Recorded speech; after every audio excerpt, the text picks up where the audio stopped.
Satisfy me tonight, and I won't divorce you." She shattered his limits. By morning he was begging her to stay. "Hi, my beautiful family. Welcome back to Mr. Peter Stories, where we share our hearts and souls with one another. God bless each and every one of you, my precious friends and faithful supporters. May your day be filled with joy and peace beyond measure. And my beautiful family, today I humbly ask that you write a prayer for me in the comments, straight from the depths of your loving hearts. Your words of blessing mean everything to me. And today's story, oh my dear ones, will truly be a blockbuster that will touch your very soul. Please don't skip this special story. Watch until the end, because I promise you will be moved to tears and laughter.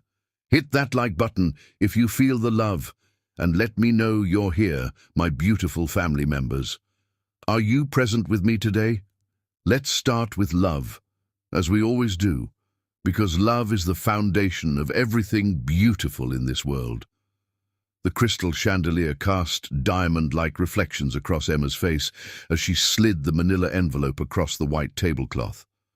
Her emerald eyes, once warm with adoration for Alex, now glinted with determination. "Happy anniversary," she said, her voice steady despite the earthquake happening in her chest. Alex's fingers froze around the stem of his champagne glass. 10 years of marriage culminating in this moment at Lumiere, the same restaurant where he'd proposed. The irony wasn't lost on him. What's this? He already knew. The thickness of the envelope, the way she wouldn't meet his eyes directly. "Freedom papers. For both of us." Emma tucked a strand of auburn hair behind her ear, the diamond on her finger catching the light one last time. "I've already signed." Alex didn't touch the envelope. Instead, he studied the woman across from him, familiar yet somehow a stranger now. When had her smile stopped reaching her eyes? When had his attention shifted from memorizing her expressions to memorizing client portfolios? Just like that. 10 years dismissed over Wagyu and champagne. Emma leaned forward, her scent, jasmine and something distinctly her, hitting him with the force of memory. Not just like that. After 3 years of separate bedrooms, after countless cancelled dates, after becoming roommates instead of lovers. The waiter approached. Alex waved him away with a sharp gesture. "I'm giving us one more chance," Emma continued, her voice dropping to a whisper that somehow cut through the ambient restaurant chatter. "One night, tonight. Prove there's something worth saving, or I'm gone by morning." Alex swallowed hard, his throat suddenly desert dry. "And if I refuse this ultimatum?" Emma finally met his gaze fully, and what scared him wasn't the challenge in her eyes, but the flicker of hope she couldn't quite hide. "Then you can sign these papers now, and we'll both stop pretending." Behind her ultimatum hung the unspoken truth. She was fighting for them when he'd stopped fighting years ago.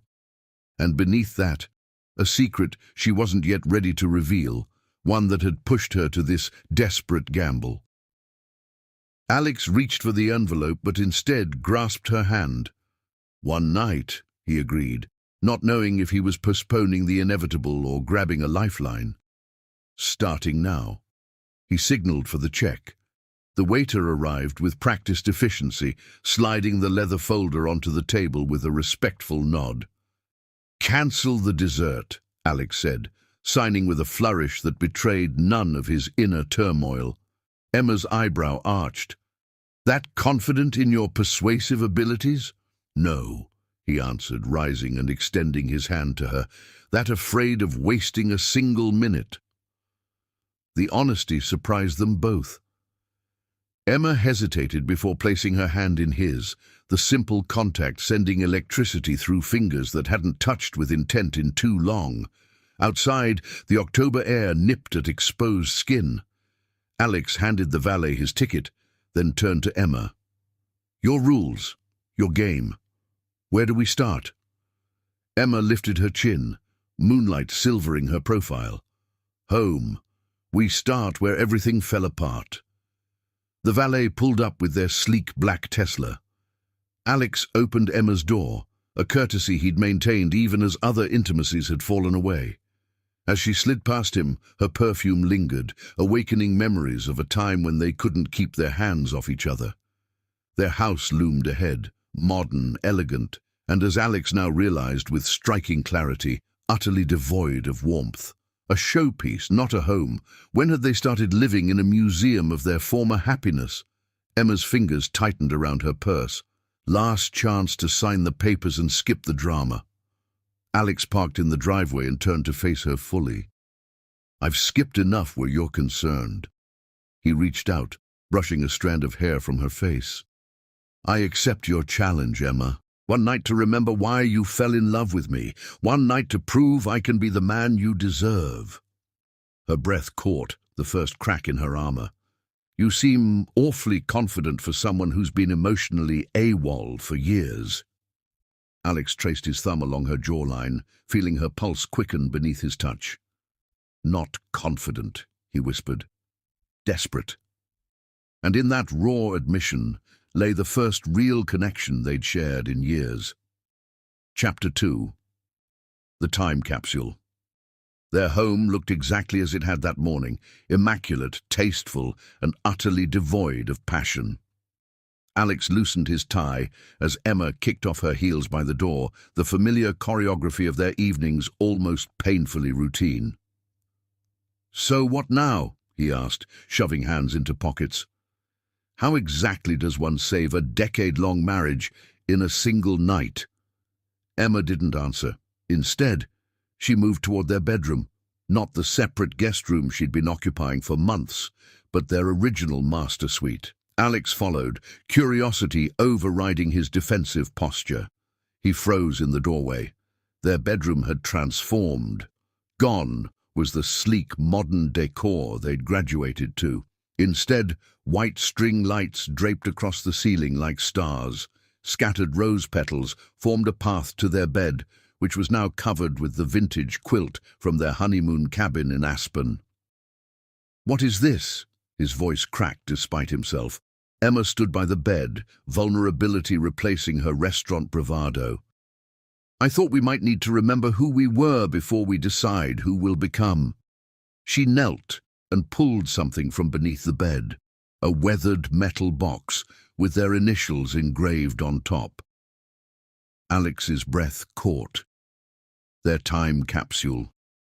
The one they'd created after their first anniversary, with explicit instructions not to open until their 10th. We were supposed to open this tonight at dinner, Emma said quietly, before I decided on divorce papers instead. Alex approached slowly, as if the box might vanish if he moved too quickly. I forgot all about this. I know.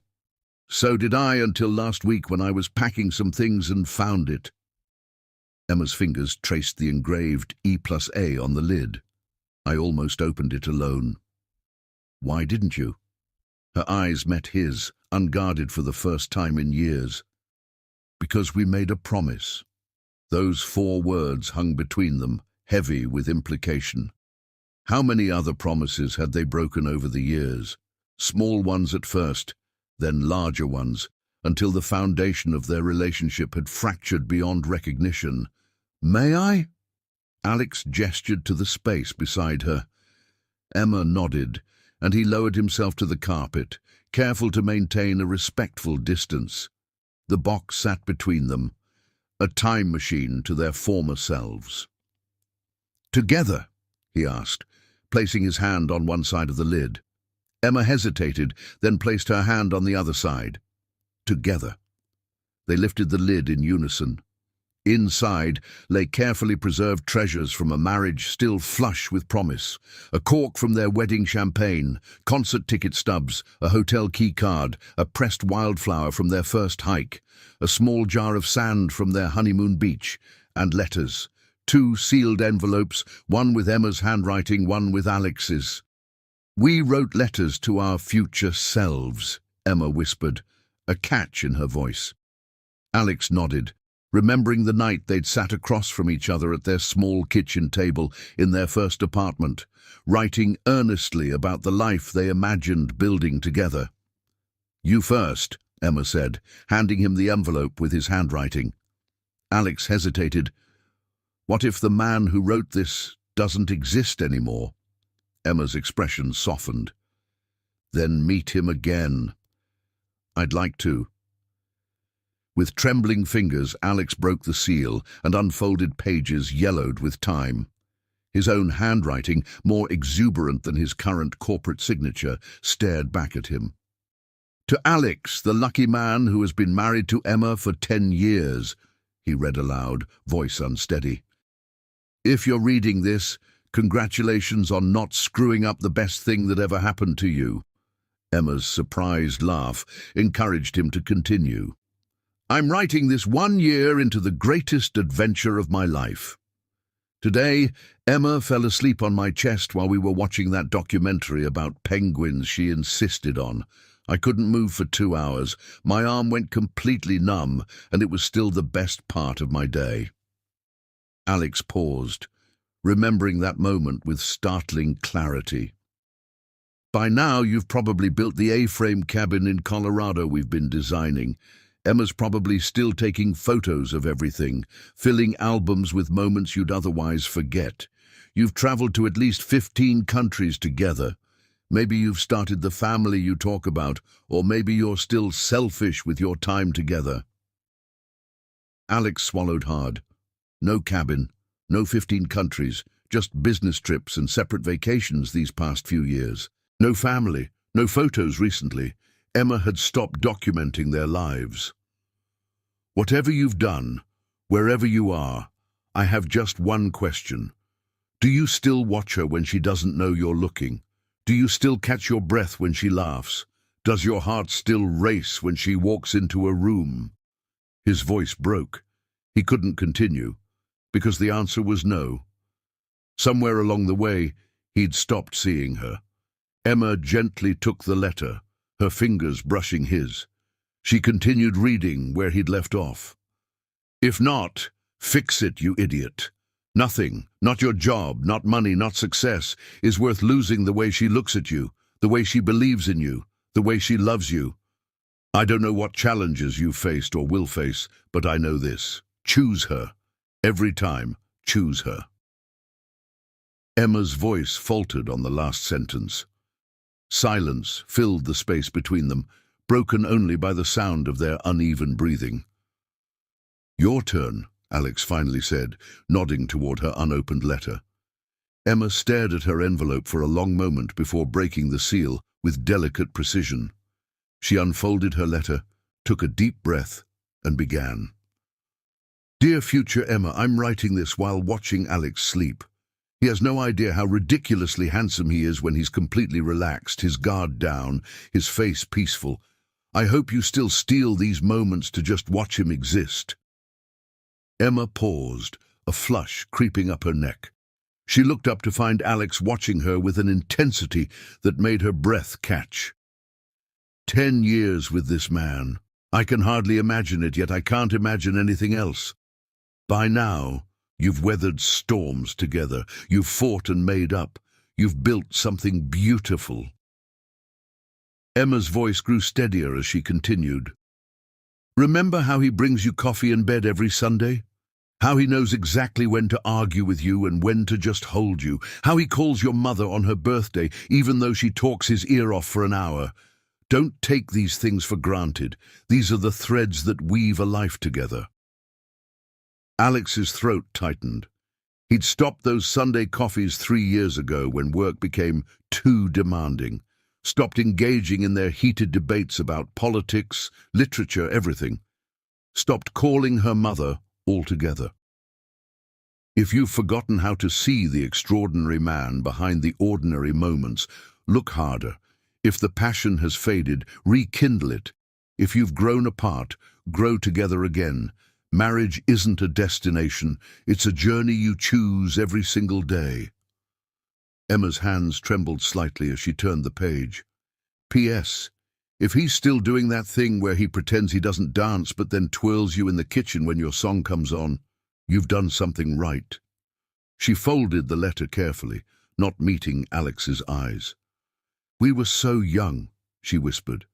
We were naive, Alex agreed softly. No, Emma shook her head. We were right. We just forgot. Alex reached into the box and pulled out a small USB drive he hadn't noticed before. What's this? Emma took it, recognition dawning. Our playlist. Every song that mattered to us that first year. Suddenly, Alex knew exactly what he needed to do. He stood, extending his hand to her. Dance with me. Emma looked up, surprise evident. Now? Now, before we overthink this, before we remember all the reasons we stopped. After a moment's hesitation, Emma placed her hand in his and allowed him to pull her to her feet. Alex plugged the USB into the small speaker on their dresser. The opening notes of their wedding song filled the room, not the official first dance song they'd carefully choreographed, but the one that had played later when they'd snuck away from the reception for a moment alone. Without a word, Alex pulled Emma into his arms, one hand at the small of her back, the other entwined with hers. They began to move, awkwardly at first, then with increasing fluidity as muscle memory took over. I've missed this, Alex admitted, his lips close to her ear. I've missed you. Emma didn't respond, but she moved closer, resting her head against his chest the way she used to.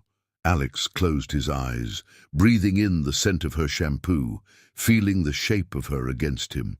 Familiar, yet somehow new again. The song ended, transitioning to another they'd once loved.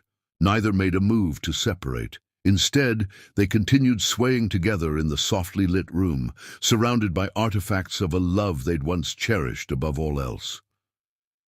We still have time, Alex whispered against her hair. Don't we? Emma pulled back just enough to meet his eyes. In that moment, beneath the string lights, with echoes of their past selves surrounding them, the armor she'd worn to dinner cracked further. That depends, she said softly, on what we do with the hours before sunrise. Chapter 3. The Confession. The music shifted to something with a stronger beat, breaking the spell of their slow dance. Emma stepped back, tucking a strand of hair behind her ear, a nervous gesture Alex had always found endearing. I should change, she said, glancing down at her elegant black dress. This isn't exactly comfortable for a night of whatever this is. Alex nodded, loosening his tie further. I'll make us drinks. Whiskey, Emma called after him as he turned to leave. Not wine. Wine feels too much like negotiation, he finished for her. Their eyes met in shared recognition of the countless business dinners where wine had flowed as freely as shallow conversation. In the kitchen, Alex selected the 18-year-old Macallan they'd been saving for a special occasion. He poured 2 generous measures into crystal tumblers, added a single ice cube to Emma's, the way she preferred, and returned to find her in silk pajamas, face scrubbed clean of makeup. He handed her the whiskey, their fingers brushing, a small contact that felt monumental in its deliberateness. Your turn, she said, nodding toward his suit. When he returned in more comfortable clothes, Emma had moved to their bedroom balcony. She stood at the railing, staring at the city lights below. Remember when we used to spend whole evenings out here, just talking? Alex joined her, careful to maintain a respectful distance, until the neighbors complained about our laughing at 2 in the morning. Mrs. Abernathy with her broomstick on the ceiling, Emma reminisced, a genuine smile warming her features. She moved out years ago, Alex realized aloud. I don't even know who lives below us now. Emma turned to face him. That's the problem, isn't it? We stopped noticing, stopped caring about the details. Alex took a deliberate sip of whiskey, using the burn to steady himself. I never stopped caring about you, Emma. Didn't you? Her voice held no accusation, only genuine curiosity. Because from where I stand, your actions tell a different story. My actions, Alex acknowledged quietly, not my feelings. Is there really a difference when it comes to marriage? The question demanded honesty he wasn't sure he could provide, not without revealing everything. Emma sensed his hesitation. This was your opportunity to prove me wrong, Alex. To convince me we have something worth fighting for. We do, he said, setting his glass down decisively. And I can prove it. But I need to show you something first. Show me what? Get dressed. Something casual. We need to take a drive. 15 minutes later, they were in his car, Emma visibly confused as Alex drove them out of the city. Are you planning to murder me and dispose of my body rather than pay alimony? She quipped, breaking the silence. Alex laughed despite the tension. If I were planning your murder, I wouldn't have waited for divorce papers. They drove for 30 minutes, leaving the city behind. Finally, Alex turned onto a private road, partially hidden by trees. Seriously, where are we going? Emma asked, unease creeping into her voice. The road ended at a clearing overlooking the valley. City lights twinkled in the distance like earthbound stars, but it wasn't the view that caused Emma's sharp intake of breath. It was the structure taking shape before them, a modern A-frame cabin, its wooden skeleton illuminated by construction lights. What is this? Emma whispered, though her expression suggested she already knew. Alex killed the engine. The reason I've been working 80-hour weeks, the reason I've been distant, the reason I've had secret phone calls and unexplained absences. Emma stepped out of the car in a daze, approaching the half-built structure. Alex followed, watching her reaction carefully. You're building our cabin, she said, her voice thick with emotion. The one from the letter, the one we designed that first year. Alex came to stand beside her. I hired Santiago Rivera to design it. Emma's head snapped toward him in shock. The Santiago Rivera, the architect who won't even take meetings unless your net worth is in the billions. The same, Alex confirmed. Turns out he's a sucker for a good love story. I showed him our original sketches, the ones you drew on napkins at that ski lodge. He agreed to take the project if I promised never to change a single element you'd designed. Emma turned to face him, moonlight silvering the tears in her eyes. So all those late nights, site meetings, conference calls with Santiago, material selections. Alex stepped closer. The trip to Milan that I couldn't explain? Sourcing the exact marble you wanted for the kitchen? I thought, Emma began, then stopped.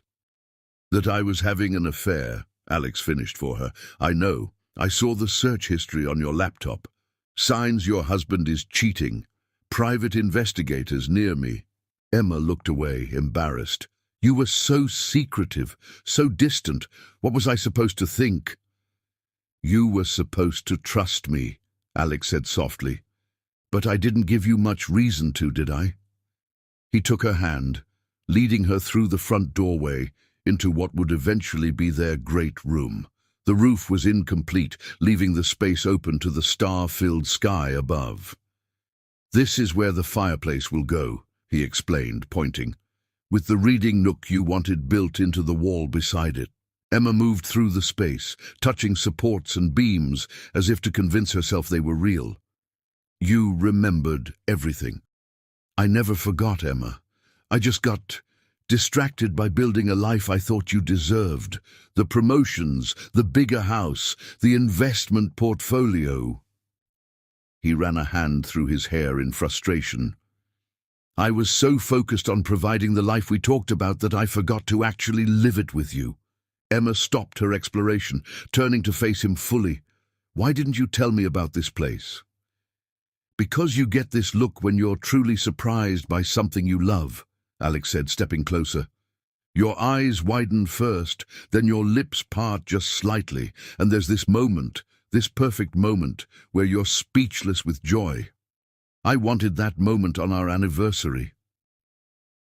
Emma's expression now was exactly as he'd described, wonder mixed with dawning comprehension. "Instead, I got divorce papers," he continued quietly, "and I realized I'd been building the wrong future, focusing on the structure of our lives instead of the heart of our relationship." He reached for her hand again, encouraged when she didn't pull away. "I'm not asking you to stay because of this cabin, Emma. I'm showing you this place because it's proof that I never stopped loving you, never stopped dreaming of our future. I just stopped showing you that love in ways that mattered." Emma's fingers tightened around his. "You could have told me." "I should have," he agreed. "But tonight isn't about what I should have done. It's about what I'm going to do if you give me another chance." The night breeze whispered through the unfinished walls.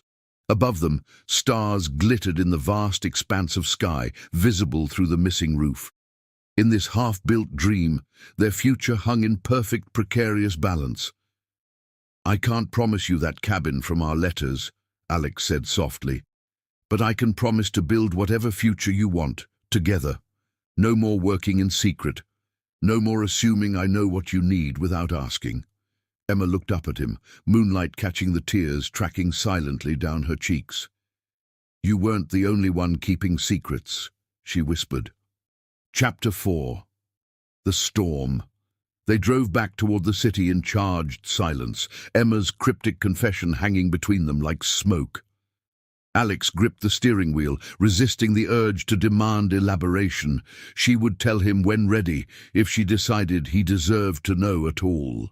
Dark clouds had gathered during their time at the cabin site, obscuring the stars that had witnessed their moment of fragile connection. The first fat raindrops splattered against the windshield as they entered the city limits. "Looks like we're in for a downpour," Alex observed, breaking the silence. Emma nodded, her profile illuminated by passing streetlights. The forecast mentioned a storm system moving through overnight. Small talk. After 10 years of marriage and facing imminent divorce, they'd resorted to discussing the weather. The absurdity wasn't lost on either of them. "About what I said back there," Emma began. A brilliant flash of lightning cut her off, followed immediately by a crash of thunder that seemed to shake the very frame of the car. The rain intensified in an instant, hammering against the roof and reducing visibility to mere feet. "Jesus," Alex muttered, slowing the car to a crawl. "This isn't just a storm, it's biblical." Emma leaned forward, peering through the deluge. "Maybe we should pull over and wait it out." Another flash-boom combination decided for them as the traffic lights ahead went dark.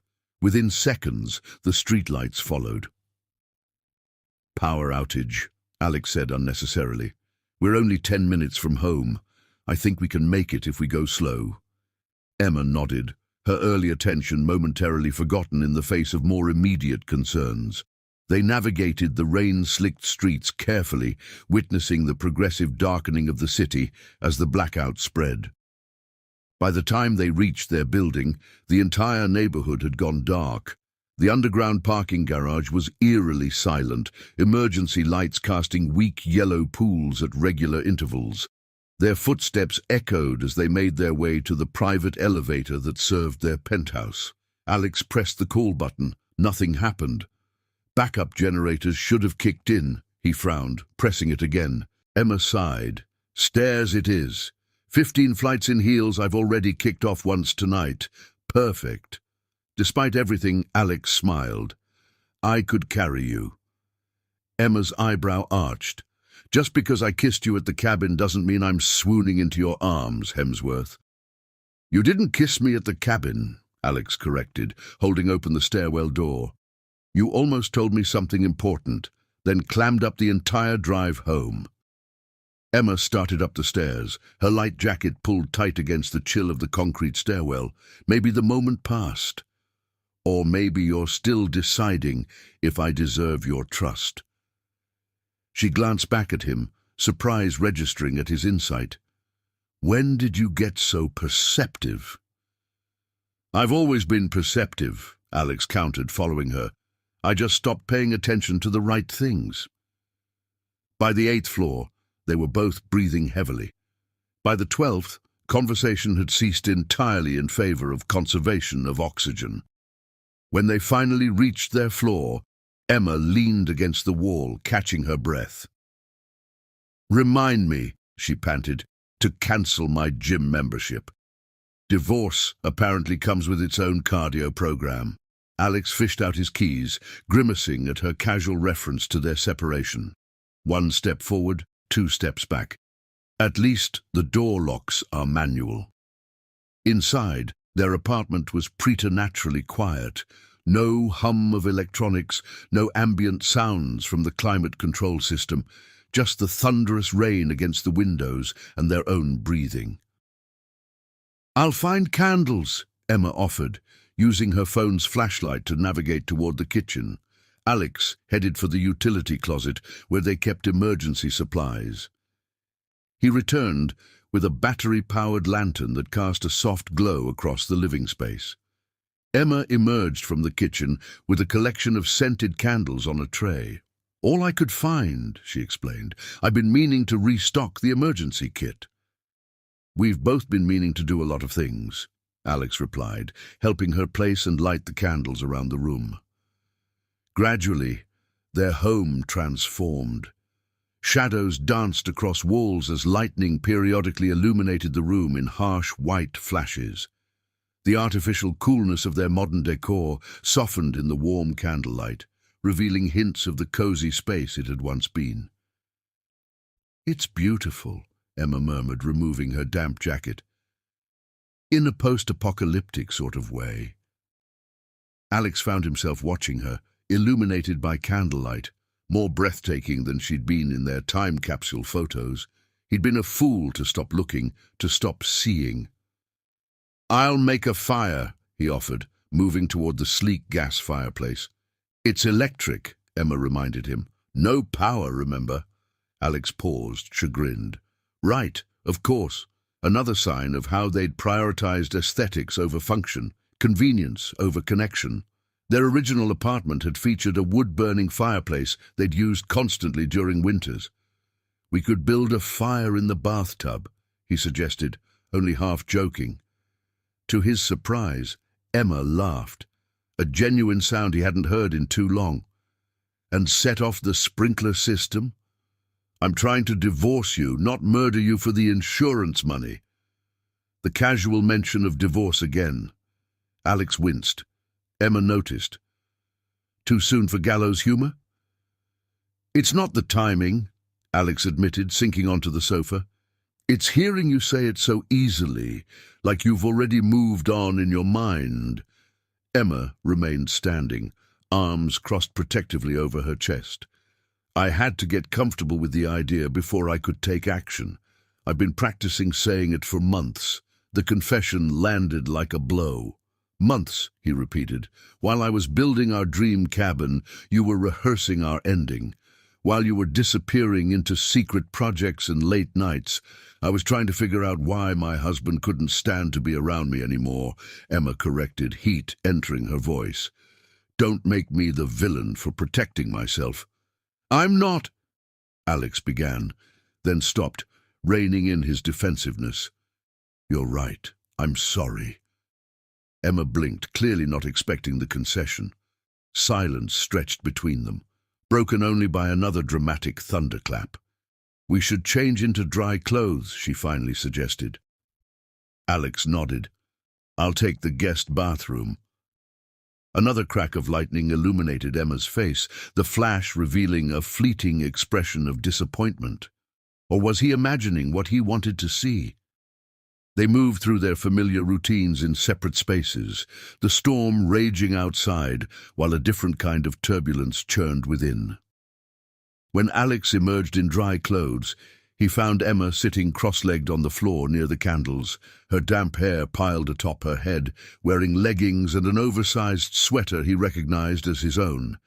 She'd kept it. Despite everything, she'd kept his old university sweater. Better? He asked, his voice rougher than intended. Emma nodded, gesturing to the space across from her. I thought we might need this.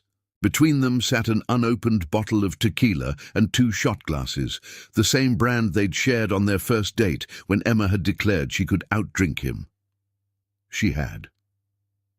Truth or consequences? Alex recognized the setup immediately. Their old game, the one they played whenever they needed to break through barriers between them. The storm took away all our distractions, Emma explained, uncapping the bottle. No phones, no Netflix, no work emails, just us, facing each other without filters. Alex lowered himself to sit opposite her, their knees almost touching. What are the stakes? Emma poured 2 shots with steady hands. Complete honesty, answer truthfully or drink. I remember the rules, Alex said, picking up his glass. Ladies first. Emma's eyes glinted in the candlelight. Why did you really stop sleeping in our bed? No easing in, no warm-up questions, straight for the jugular. Alex set down his shot untouched. Because I couldn't bear being that close to you and not touching you. The confession hung between them as another flash of lightning illuminated their faces, the thunder following almost immediately, directly overhead. Like the storm, they had reached the heart of their own turbulence, and like the storm, there was no path forward except through. Chapter 5. The dance, the stakes, Emma repeated, sliding his shot across the space between them. Let's say complete honesty. Answer truthfully or drink. I remember the rules, Alex said, picking up his glass. Ladies first. Emma's eyes glinted in the candlelight. Why did you really stop sleeping in our bed? No easing in, no warm-up questions, straight for the jugular. Alex set down his shot untouched. Because I couldn't bear being that close to you and not touching you. Emma blinked, surprise evident. What?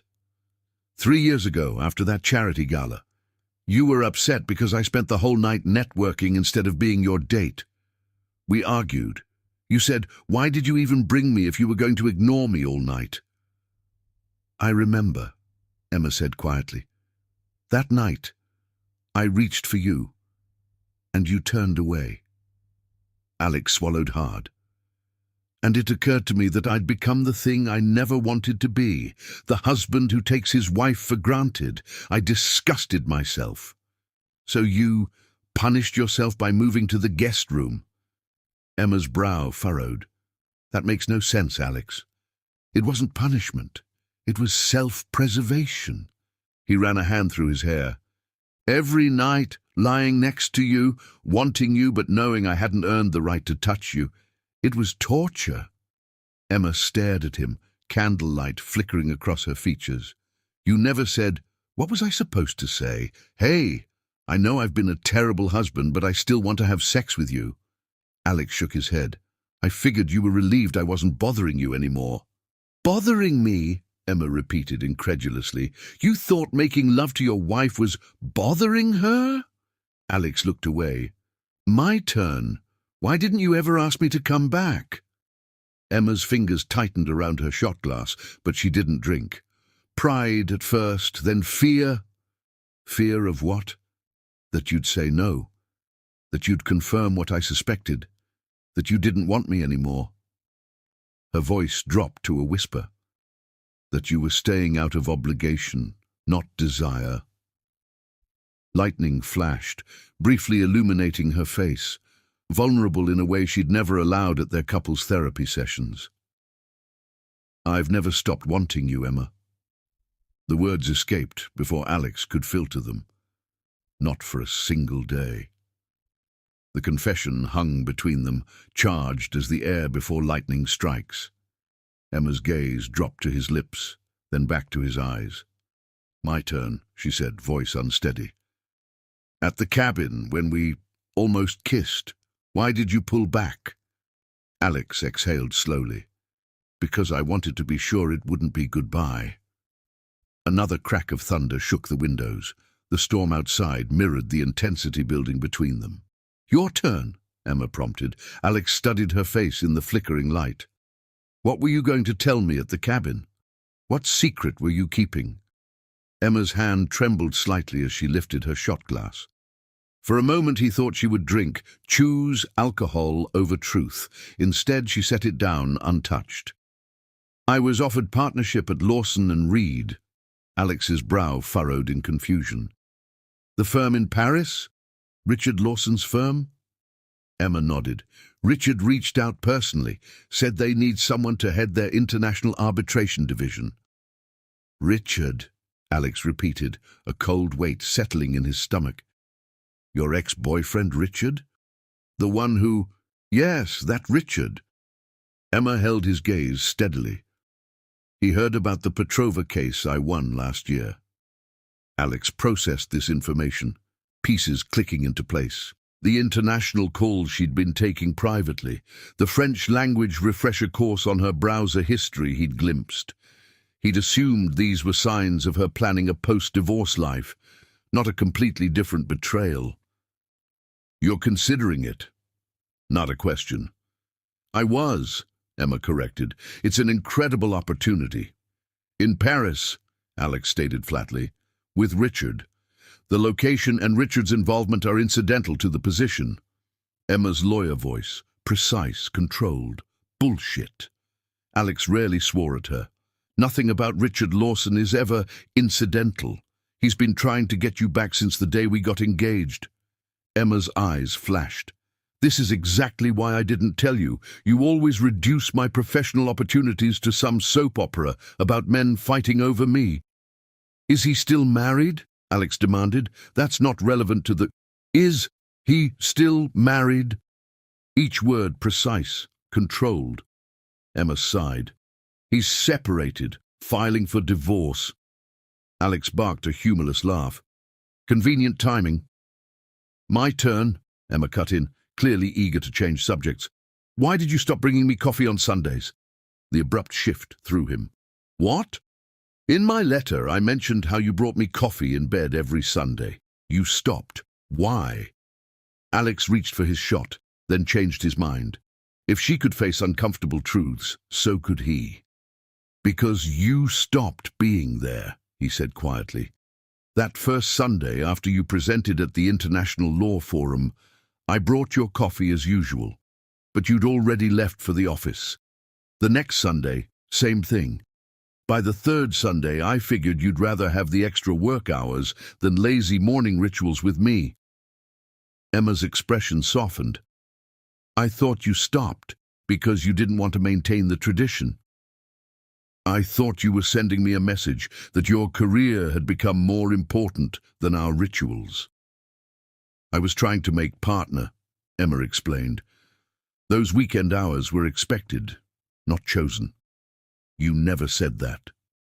Alex shook his head. All you had to do was say, Alex, I have to work Sundays for a while, but I miss our coffee time. I would have understood. All you had to do was ask why I was working instead of assuming I was choosing work over you, Emma countered.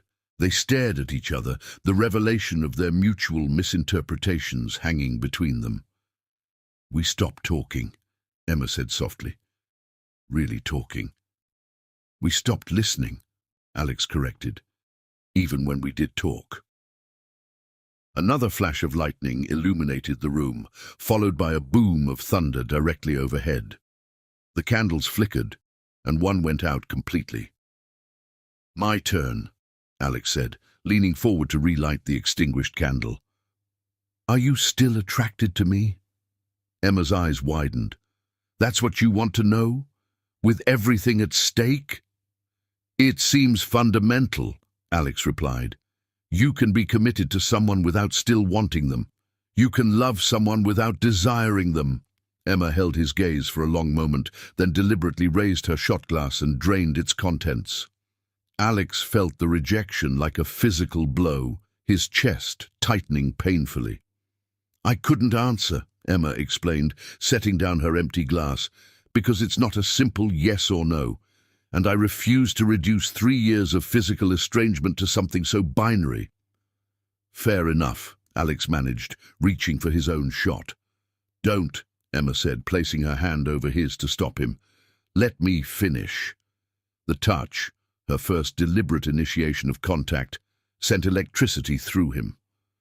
Alex went still, hyper-aware of her warm fingers over his. There were days I couldn't stand the sight of you, Emma admitted. Days when looking at you only reminded me of everything we'd lost. And there were nights I lay awake, aching for you, hating that you were just down the hall, but completely unreachable. Her fingers tightened over his. And then there were moments, like tonight at the cabin, when I looked at you and felt exactly what I felt the first time I saw you in that dive bar in law school. Like I couldn't breathe, like everything else disappeared. Alex turned his hand beneath hers, interlacing their fingers. And now? Tonight?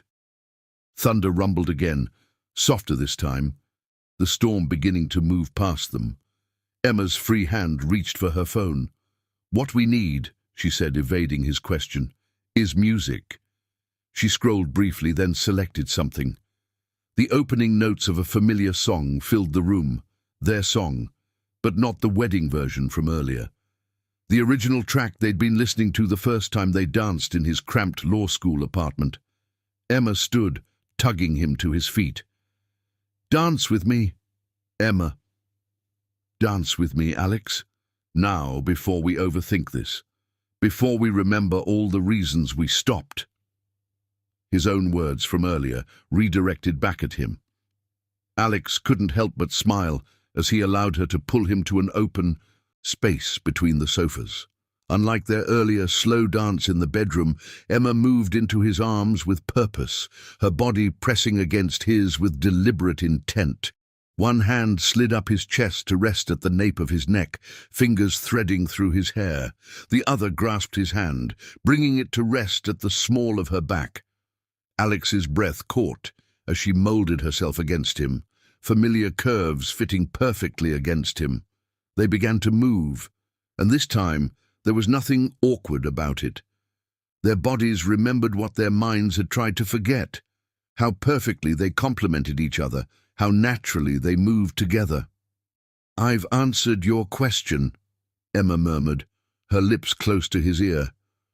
Are you satisfied with my response? Alex's hand tightened at her waist. I'm not sure I fully understood it.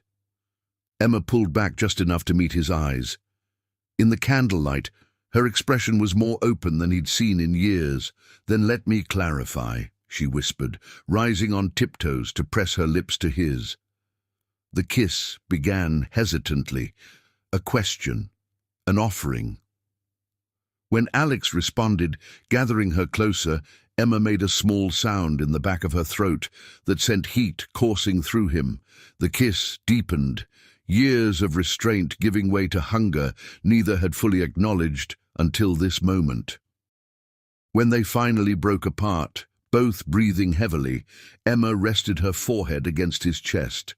Does that answer your question? She asked, voice unsteady. Alex tilted her chin up, searching her eyes. Why now?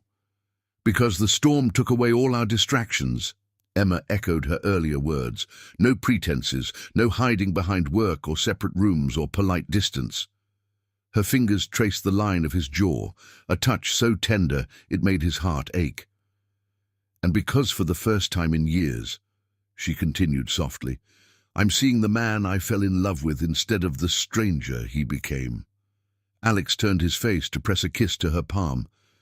I'm still here, Emma. I've always been here. Then stay, she whispered, rising again to brush her lips against his. Stay with me tonight. The double meaning wasn't lost on him. Stay the night. Stay in our marriage.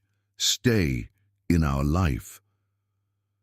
As the storm continued to recede outside their windows, Alex pulled Emma closer, his answer clear in every line of his body as they continued to dance in the candlelight, finding their way back to each other, one step at a time.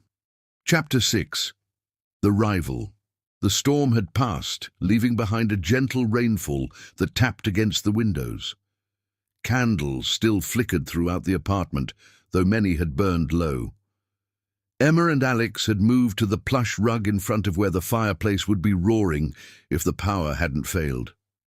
They sat close, Shoulders touching, the tequila bottle between them significantly depleted. "Truth or consequences?" Alex asked, voice low in the quiet room. Emma laughed softly. "Haven't we exposed enough of our souls for one night?" "Not even close." Alex traced idle patterns on her palm with his fingertip. "We have years of silence to make up for." The electricity between them had shifted from the heated passion of their earlier dance to something quieter but no less intense, a reconnection happening, one revealed truth at a time. "Fine," Emma conceded. "One more question each." Alex nodded, considering carefully. "The partnership offer from Richard. When did he approach you?" Emma's expression shifted subtly. 3 months ago, after the Petrova verdict made international news." 3 months, Alex repeated. "Around the time you started meeting with divorce attorneys." It wasn't a question, but Emma answered anyway. "Yes." Was it his idea? The divorce. The bitterness in his voice surprised even him. Emma pulled her hand away. "That's 2 questions." "Emma, no, it wasn't his idea," she interrupted, eyes flashing. "Contrary to what you seem to believe, I'm capable of making my own decisions without male guidance." "That's not what I meant." "Isn't it?" Emma stood, moving to the window. Rain streaked the glass, distorting the city lights that had begun to reappear as power returned to some neighborhoods. "You've always seen Richard as some puppet master manipulating me. Even 10 years later, you can't accept that I chose you, not him." Alex joined her at the window, careful to maintain a respectful distance. "He was calling you the week before our wedding, sending you law journals with personal notes, acting like your mentor when he clearly wanted more." "Because he believed in my potential as a lawyer," Emma countered, "something you used to do before you decided my career was a threat to your ego." The accusation landed like a slap. "That's not fair." "Isn't it?" Emma turned to face him. "When I made junior partner, you didn't even come to the ceremony. When I won Petrova, you sent flowers instead of attending the verdict. And when Richard, yes, Richard, offers me the opportunity of a lifetime, your first concern isn't what it means for my career, but whether he has ulterior motives. Because he always has ulterior motives where you're concerned." Alex's control slipped. "And because I've watched him circle you for years, waiting for me to screw up enough that you'd run back to him." Emma shook her head in disbelief. "You think that's what this is? Me running back to an ex from law school?" "I think," Alex said carefully, "that Richard Lawson has spent 10 years regretting that he let you get away, and I think he saw our marriage fracturing and positioned himself perfectly to catch you when you fell." Emma stared at him, her expression unreadable in the dim light. "You want the truth? Richard did mention our connection as part of his pitch. He said we always worked well together, that our minds complemented each other's. He said he's missed our partnership." Each word drove the knife deeper. Alex turned away, unable to watch her reminisce about her connection with Richard. "But," Emma continued, her voice softening, "he also said something else. He said he knows I never loved him the way I loved you. That even when we were together, he could tell my heart wasn't fully engaged, and he was right." Alex turned back, finding her closer than before. "Richard isn't offering me a second chance at romance, Alex. He's offering me the legal career I've worked toward my entire life, international arbitration at the highest level, cases that change global policy." "In Paris," Alex said quietly, 6,000 miles away from here. From me." "Yes," Emma acknowledged. "That's the other reason I decided on divorce, because it seemed kinder than asking you to uproot your entire life for my career when we barely even speak anymore." The truth of her situation crashed over him.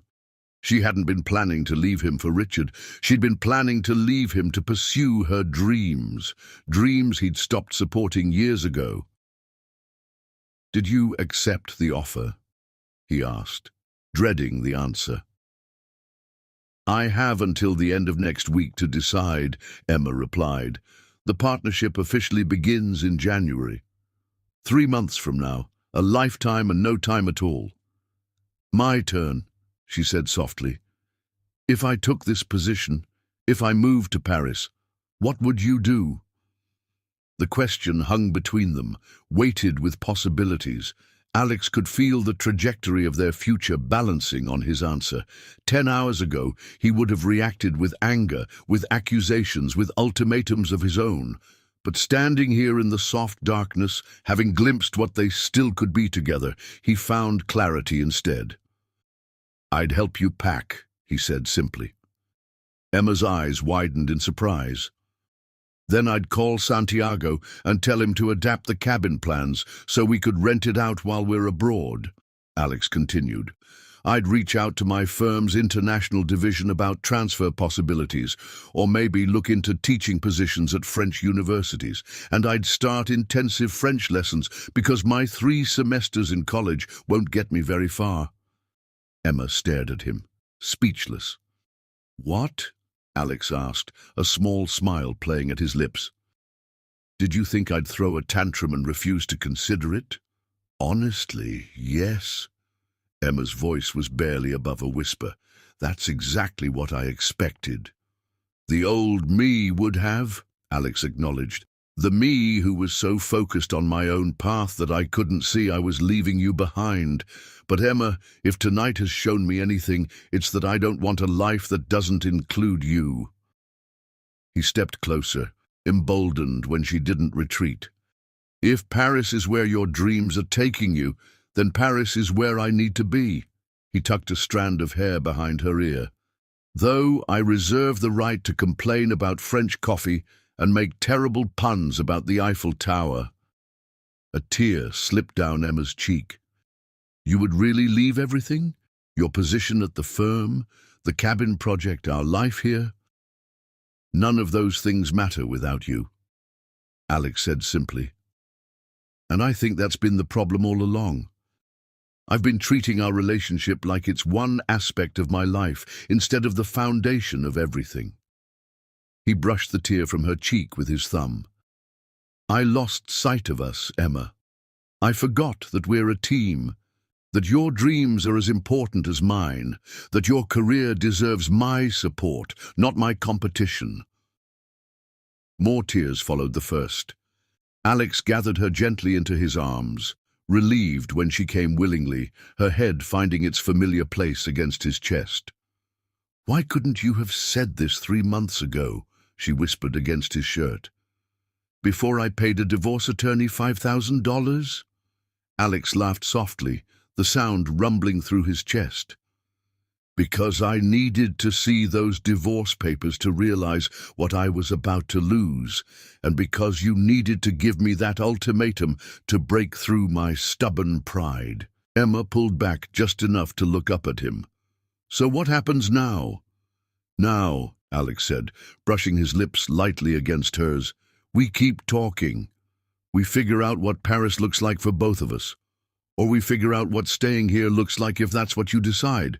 But we do it together, as partners, not adversaries. Emma's hands slid up to frame his face. And if I decide to take the Paris position? Then I'll learn to love croissants and perfect my French accent, Alex promised. And I'll be ridiculously proud, watching you revolutionize international law from your corner office with a view of the Seine. Before Emma could respond, the apartment suddenly blazed with light as the power returned. They both blinked in the sudden brightness, the spell of candlelight intimacy broken. Alex reached for the nearest switch, dimming the lights back to a soft glow. Better? Emma nodded, but her expression had changed, a shadow crossing her features. What is it? Alex asked, sensing her withdrawal. It's just... Emma hesitated. This all feels too easy now. One night of honesty and suddenly you're willing to move to Paris. Ready to support a career opportunity you didn't even know existed yesterday. What happens when real life crashes back in tomorrow morning? It was a fair question. One night couldn't erase years of neglect and misunderstanding. I'm not saying it will be easy, Alex acknowledged. We have a lot of work to do, a lot of patterns to break. But isn't that better than signing those papers without even trying? Emma didn't answer immediately. Instead, she moved to retrieve her phone from the coffee table. I need to show you something, she said, scrolling through her emails. Before we make any decisions about Paris or divorce or second chances. She handed him the phone, open to an email with an attached medical report. Alex's confusion turned to concern as he began to read, then to understanding as the implications became clear. This is why I've been pulling away, Emma said quietly. This is the other secret I've been keeping. Chapter 7. The Challenge. Alex stared at the medical report on Emma's phone, the clinical language swimming before his eyes. Words jumped out at him. Diminished ovarian reserve, advanced maternal age considerations, significantly reduced fertility. How long have you known? He asked, his voice barely audible. 6 months. Emma hugged herself, as if suddenly cold despite the mild temperature of the apartment. I went in for a routine checkup, mentioned we'd once talked about having children, and the doctor suggested testing given my age. Alex looked up from the phone, finding Emma's eyes glistening with unshed tears. Why didn't you tell me? Because we were barely speaking, she replied. Because you seemed relieved to be living separate lives. Because I didn't want your pity, or worse, your obligation. Alex set the phone down carefully. Do you still want children? The question hung between them, heavier than all the others they'd faced that night. I don't know, Emma admitted. For years, I told myself we were waiting for the right time, after making partner, after your promotion, after the market stabilized. Then suddenly the choice was potentially being taken away, and I realized I'd never actually decided if motherhood was part of the life I wanted. She moved to the sofa, sinking down as if her legs could no longer support her. What I do know is that I couldn't bear you staying with me out of some misplaced sense of duty, or because you were afraid I'd be alone with no family if we divorced. Alex joined her, maintaining a small distance between them. So instead, you decided to leave me before I could leave you. It sounds childish when you put it that way, Emma said with a hollow laugh. It sounds human, Alex corrected gently. Self-protective, understandable. He reached for her hand, relieved when she didn't pull away. But Emma, you didn't give me the chance to react. You made decisions based on what you thought I would feel, not what I actually felt. And what do you actually feel? She asked, vulnerable in a way that made his chest ache. Alex considered the question carefully, knowing his answer mattered more than perhaps any other he'd given that night. Sad, he said finally, sad that you've been carrying this alone. Sad that we've drifted so far apart that you couldn't share something so important. His thumb traced circles on her palm. But not sad about the diagnosis itself. Emma, we never seriously discussed having children.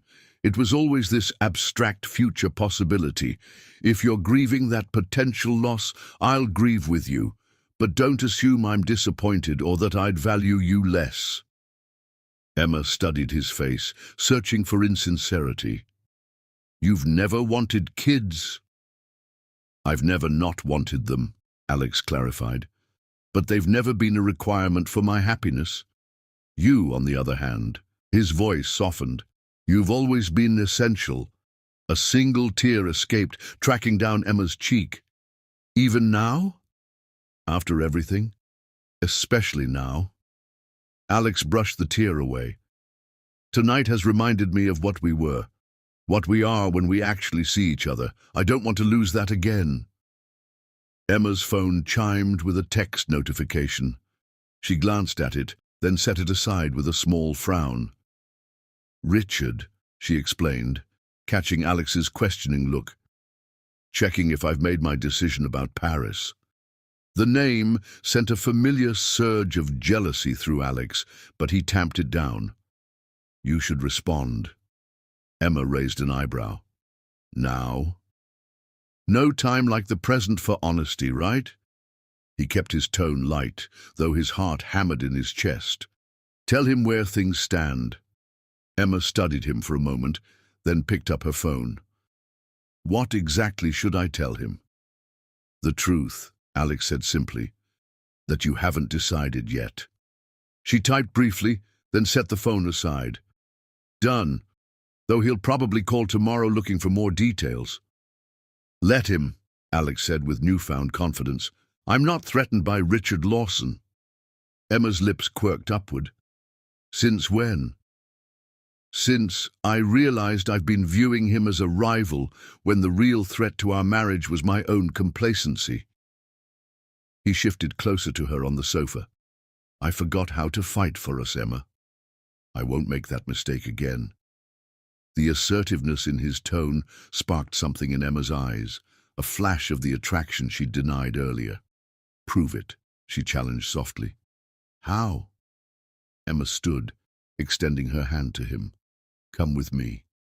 Intrigued, Alex followed her to their bedroom. The transformation from earlier remained. String lights casting a soft glow, rose petals now slightly wilted but still fragrant on the bed. Emma reached for the hem of his t-shirt, her intent clear in her darkened eyes. "Show me we still work together. Show me we can still communicate without words." Alex caught her wrists gently. "Emma, are you sure?" "I don't want you to regret this in the morning." "I've spent 3 years regretting what we haven't done," she whispered. "I'm tired of regret." She freed her hands from his grasp, reaching up to frame his face. "This isn't a solution to our problems. It's not even a beginning. But tonight is all we promised each other, and I want to remember what it feels like to be us again, completely us."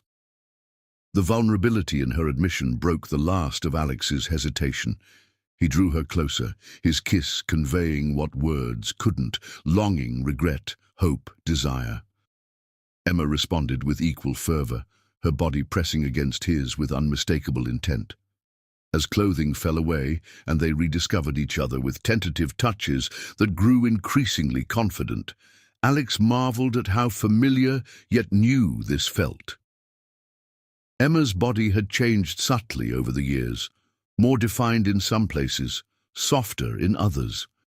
He explored each difference reverently, recommitting her to memory. "Tell me what you want," he murmured against her skin. Emma guided his hands, his lips, wordlessly showing him how her desires had evolved. Alex followed her lead, letting her set the pace, the intensity. This wasn't the frantic passion of their early days, but something deeper, more deliberate. Each touch an apology, each kiss a promise. When they finally came together, the connection transcended the physical.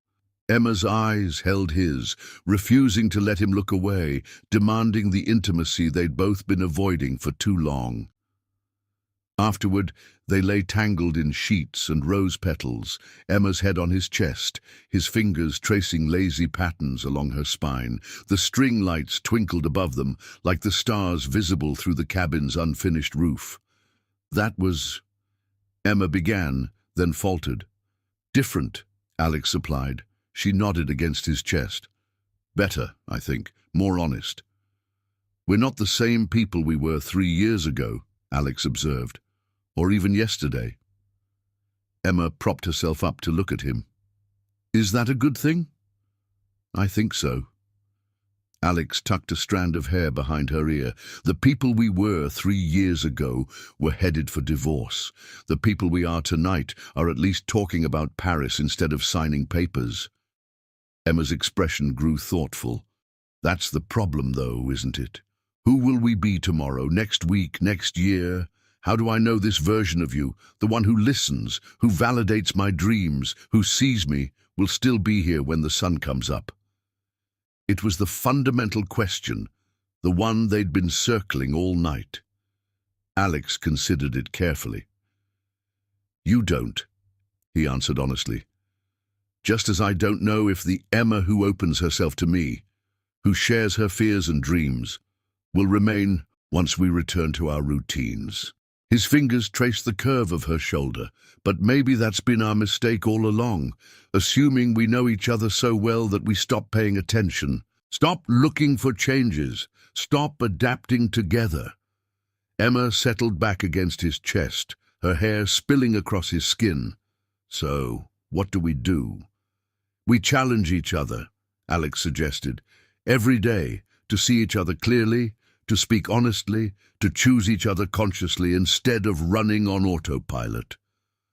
That sounds exhausting, Emma murmured, though he could hear the smile in her voice.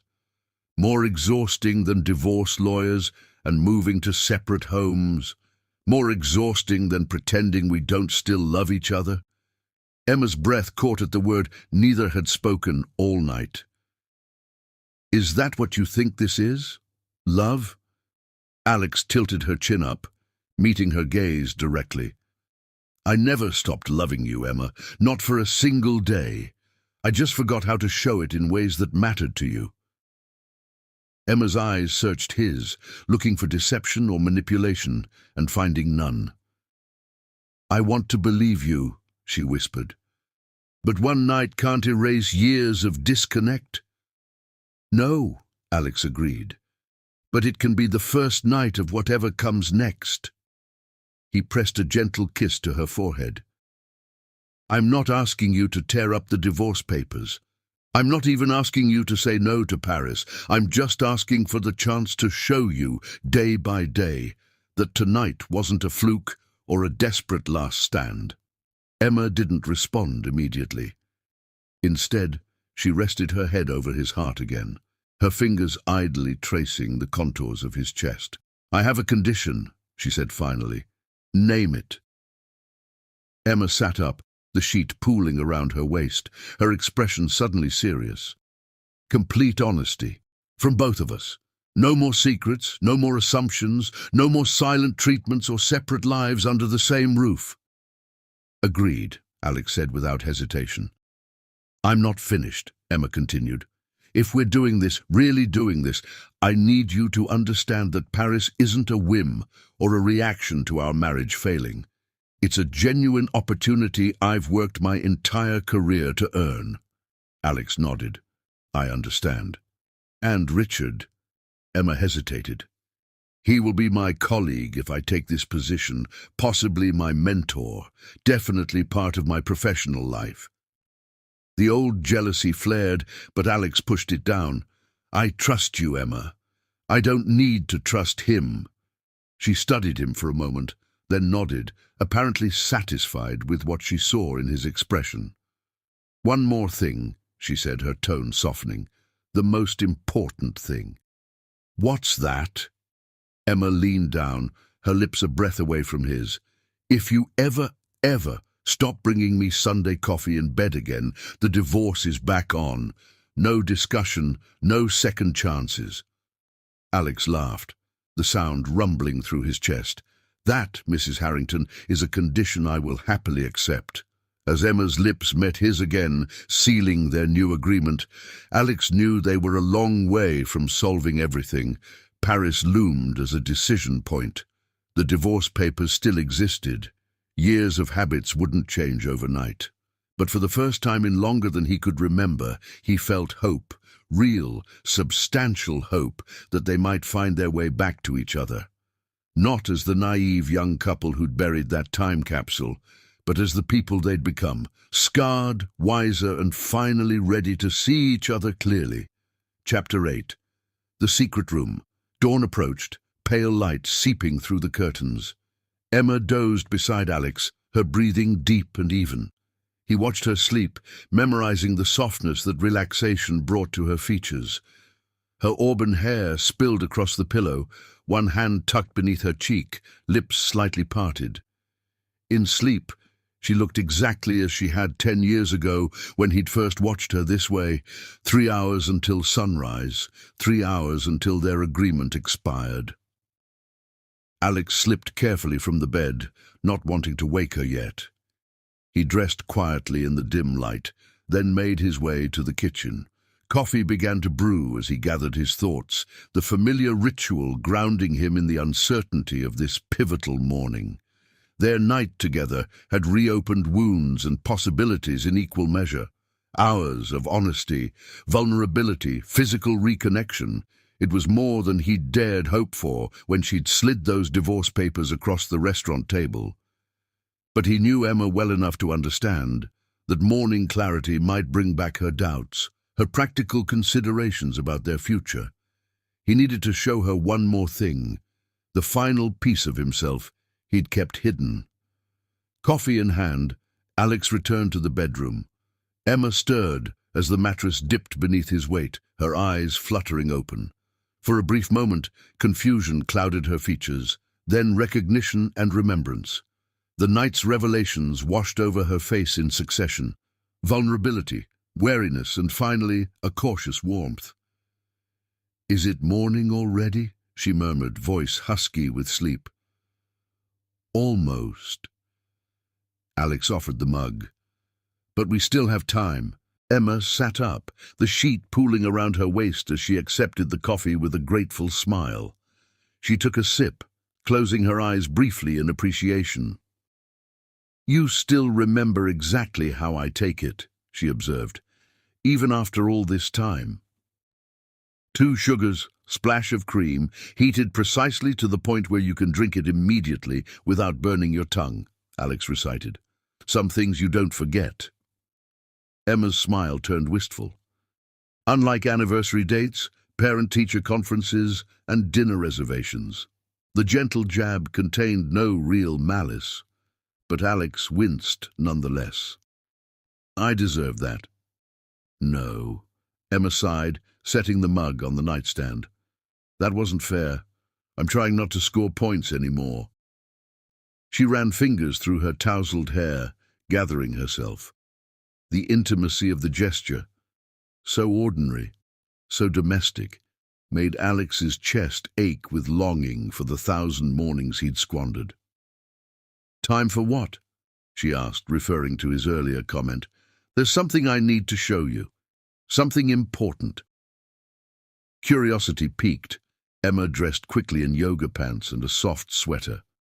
Alex led her through their apartment, past the kitchen where they'd once cooked elaborate Sunday brunches, beyond the living room where they'd hosted parties that devolved into the 2 of them dancing after guests departed, to his home office, a space she rarely entered anymore.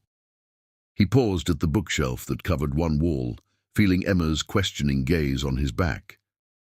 The mahogany shelves housed first editions, law references, and architectural volumes, a curated collection they'd built together in earlier years. "Remember when we renovated 4 years ago?" Alex asked, fingers trailing along leather spines. Emma nodded, leaning against the doorframe. "You insisted on designing this room yourself. Wouldn't even let me see the plans." "I told you it was because I wanted to surprise you with the built-ins," Alex said, turning to face her. "But that wasn't the only reason." Emma's brow furrowed. "Alex, what's going on?" Instead of answering, he reached for a particular book, a first-edition Hemingway they'd found at a tiny bookstore along the Seine during their honeymoon. The leather binding was worn from handling, the pages softened by time. Emma's breath caught as recognition dawned. "You kept it," she whispered. "I thought you donated all the first editions when you redesigned." "I kept everything that mattered," Alex replied, pulling the book partially from the shelf. Rather than removing it completely, he applied gentle pressure to the spine. A soft click echoed in the quiet room, followed by a mechanical whisper as the entire bookshelf swung outward like a door, revealing a hidden room beyond. Emma's hand flew to her mouth, eyes widening in disbelief. "Alex, what?" "Come see," he said softly, taking her hand. The small room beyond had been constructed with a single purpose. Every wall was covered with memories, photos, ticket stubs, handwritten notes and mementos spanning their entire relationship. Track lighting illuminated the space softly, highlighting a meticulously organized timeline of their love, meticulously preserved. Emma stepped inside, breathless. "You built a secret room. For us." "For our story," Alex corrected, watching her reaction carefully. "Every important moment, everything I never wanted to forget." Emma moved slowly around the room, touching items reverently. The walls were arranged chronologically, their beginning on the left, proceeding clockwise around the room to their present. "This is from our third date," she marveled, fingers brushing over concert tickets framed behind glass. "That awful indie band at the Hollow, where you insisted the lead singer was tone-deaf, but the drummer had potential," Alex remembered. "You were the only person in the venue who actually understood music theory." Emma laughed softly. "I was insufferable. You were magnificent." She continued her exploration, finding treasures she'd forgotten existed. The champagne cork from their engagement night, preserved in a small glass dome. The napkin where she'd sketched their cabin design, now carefully framed. Hospital bracelets from when he'd broken his leg skiing and she'd stayed by his bedside for 3 days straight.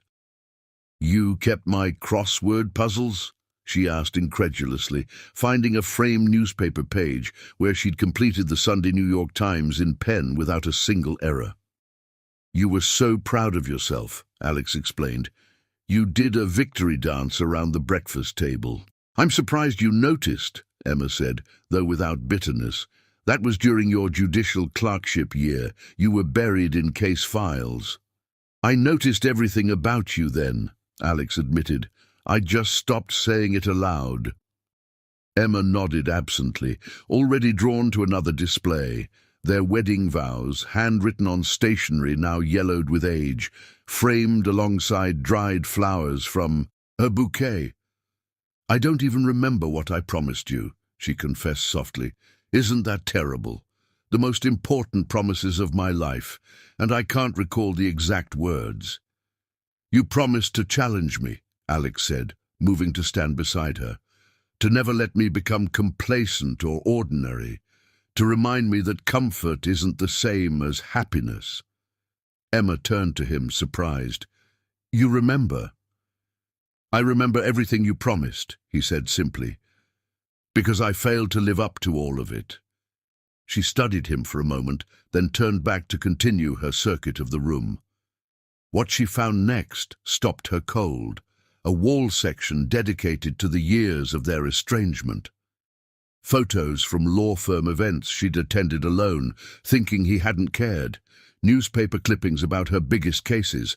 A printed email from her mother thanking Alex for birthday flowers Emma hadn't known he'd sent. "You've been adding to this all along," she whispered, "even during the worst of it." Alex stood in the doorway, suddenly vulnerable. "I never stopped collecting our moments, Emma, even when I stopped sharing them with you." Her fingers traced a photo from just 6 months ago, Emma arguing a case in court, captured by the legal press. Her expression fierce, passionate, commanding. The pride in his preservation of it was unmistakable. "How could you create this beautiful tribute while simultaneously pushing me away?" Her voice held wonder rather than accusation. "Because I'm an idiot," Alex said simply. "Because I thought providing for our future was more important than living in our present. Because I convinced myself that loving you privately was enough." He gestured to the most recent section, photos from the past year, including ones she didn't recognize of herself. Emma at a cafe, laughing with a colleague. Emma asleep on the sofa with a brief still in her hands. Emma standing on their balcony, looking out at the city lights. "You've been photographing me without my knowledge?" she asked, unsure whether to be touched or disturbed. "Only in moments when I was struck by how much I still loved you," Alex explained. "Only when I was too cowardly to tell you directly." Emma continued examining the most recent artifacts, finding a small velvet box. She opened it carefully to discover her original engagement ring, the modest diamond she'd worn before Alex had upgraded it for their 5th anniversary. "You kept this?" She removed it from the box, turning it in the light. "I thought you'd returned it." "I couldn't," Alex admitted. "It represented a promise I hadn't fulfilled yet. The ring you wear now, it was part of my misguided effort to give you the life I thought you deserved. But this one," he nodded toward the original ring, "this one represents the promise I made when all we had were student loans and dreams." Emma slipped it onto her right hand, where it sat alongside its more elaborate successor on her left. The contrast was striking.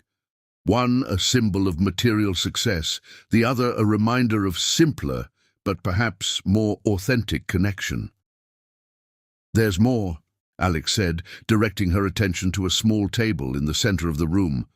Atop it sat a leather-bound journal. "I started writing to you when words failed me, when I couldn't bridge the gap between us." Emma approached the journal cautiously, as if it might contain secrets too painful to bear. "May I?" Alex nodded, heart hammering as she opened to a random page. His handwriting filled the pages, not neat daily entries, but sporadic emotional outpourings dated across the past 3 years. October 14th, 2021. "You won the Fairchild case today. I watched the press conference online. You were brilliant, Emma, fierce and articulate and unstoppable. I should have been there. I should have told you how proud I am. Instead, I sent flowers with a generic card. When did I become such a coward? When did I start believing that providing for you was the same as partnering with you?" Emma turned pages, finding another entry from more recent months. February 8th, 2022. "You fell asleep on the sofa tonight. I covered you with a blanket. You stirred but didn't wake. For a moment, your hand caught mine, and you smiled in your sleep. I wonder who you were dreaming about. I wonder if there's room for me in your dreams anymore. Santiago sent the revised cabin plans today. I'm building a home for a family that may never exist." Tears gathered in Emma's eyes as she continued reading, finding an entry from just weeks ago. April 30th, 2022. "I found a divorce attorney's business card in your purse when I was looking for the car keys.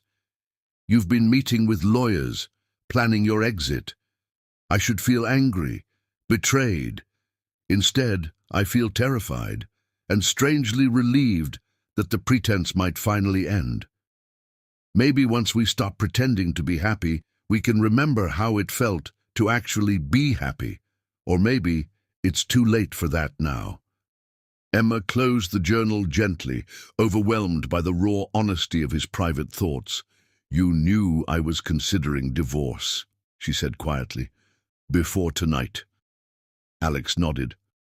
"I suspected, but I didn't know how far along the process was until you handed me those papers." Emma turned to face him fully, eyes shining with unshed tears.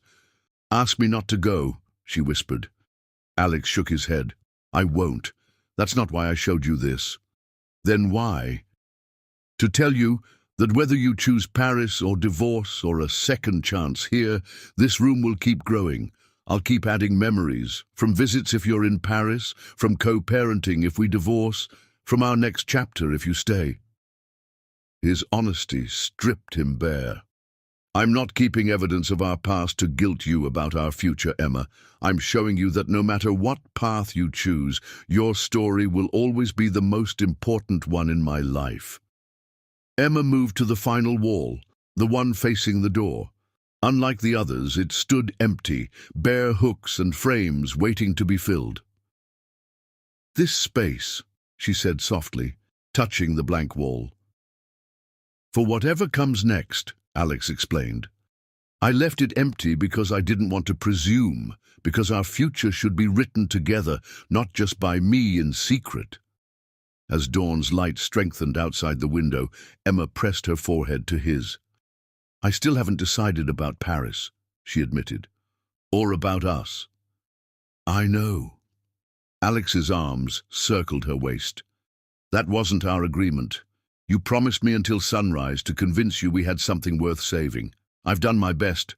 The rest is up to you. Emma's gaze traveled over the room once more, lingering on the evidence of a love that had never truly died, only gotten buried under years of neglect. Her fingers traced the original engagement ring, now sitting alongside its more ostentatious successor. "Does this room have a name?" she asked suddenly. The question caught Alex off guard. "I never thought to name it." Emma nodded thoughtfully, turning to face the empty wall again. "We should call it the history room, because that's what this represents, our past. Beautiful, flawed, worth preserving, but ultimately behind us." Alex's heart sank. Had he miscalculated?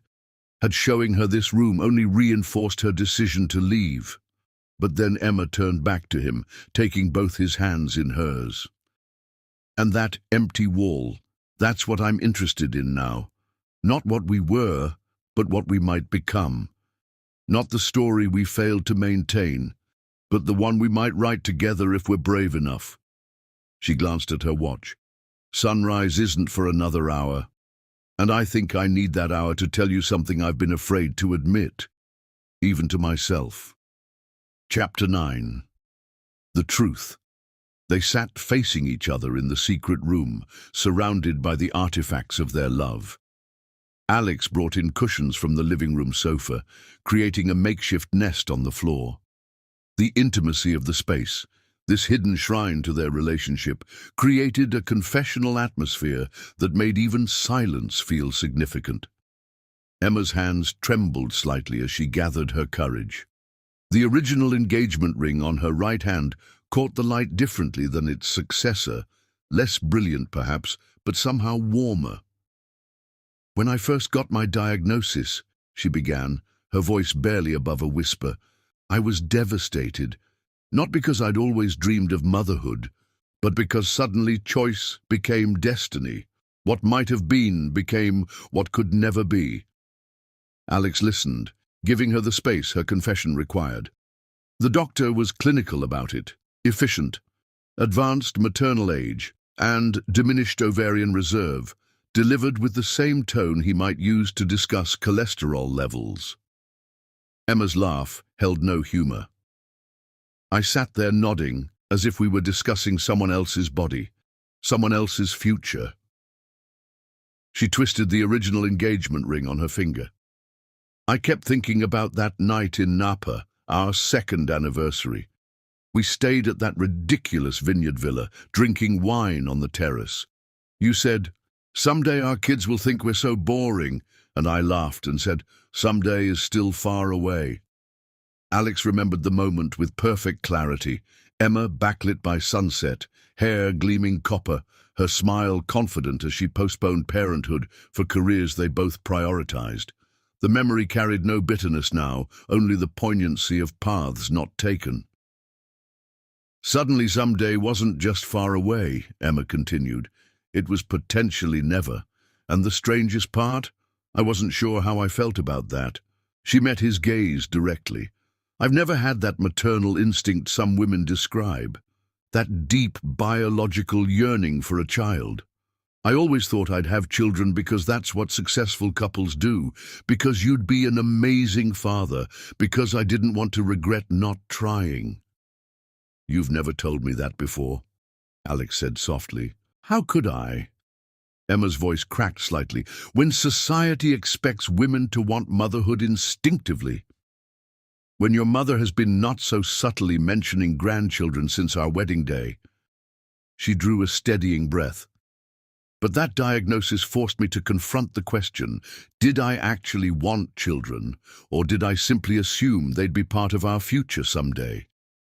Alex reached for her hand, encouraging her to continue. "I didn't tell you because I was afraid," Emma admitted. "Afraid you'd stay out of duty. Afraid you'd leave once you realized I couldn't give you children. Afraid of your pity. But mostly," her voice dropped to a whisper, "afraid that I'd already lost you anyway." The rawness of her admission hung in the air between them. "The partnership in Paris became my escape plan," she continued after a moment. "If I couldn't have the family we once talked about, I'd have the career I'd always wanted. I'd reinvent myself somewhere new, somewhere the absence of you wouldn't echo in every room." "Emma," Alex started, but she shook her head. "Please, let me finish." She took a deep breath. "After the diagnosis, I started watching you differently, looking for signs that you were as dissatisfied with our marriage as I feared. And you know what? I found them everywhere." She gestured toward the secret room's walls. The late nights at the office, the separate bedrooms, the polite distance we maintained. I interpreted everything as confirmation that you were just waiting for the right moment to leave. "So, you decided to leave first," Alex said quietly. Emma nodded. "Classic preemptive strike. If I controlled the ending, maybe it wouldn't destroy me completely." She pulled her hand from his, needing physical distance to maintain her emotional clarity. "Last week, I met with Richard to discuss final details of the partnership. He took me to dinner at this beautiful restaurant overlooking the Seine. Everything was perfect. The opportunity, the setting, the future he painted for me." Alex's jaw tightened at the mention of Richard, but he remained silent. "And all I could think about was you," Emma confessed, a tear slipping down her cheek. "How you would love the restaurant's architecture, how you'd charm the sommelier into telling stories about the wine, how empty that perfect future would be without you in it." She wiped away the tear with the back of her hand. "That night, I decided to give us one last chance. Not because I expected miracles, but because I needed to know I'd tried everything before walking away." Dawn light filtered through the small window, casting a golden glow across her face. "The divorce papers were real, Alex. The deadline was real. But what I never told you, what I barely admitted to myself, is that I've been praying you'd give me a reason to stay." Alex reached for her hand again, his own vision blurring. "Why Paris, then? Why not just ask me directly for what you needed?" "Because I needed to know you'd choose me," Emma said simply. "Not just the convenient version of me who fit your life here, but all of me, my ambitions, my dreams, the career I've worked so hard to build." She squeezed his hand. "When you said you'd move to Paris with me, that's when I first believed tonight might actually change something. That's when I started to hope." "And your diagnosis?" Alex asked gently. "How does that fit into whatever comes next for us?"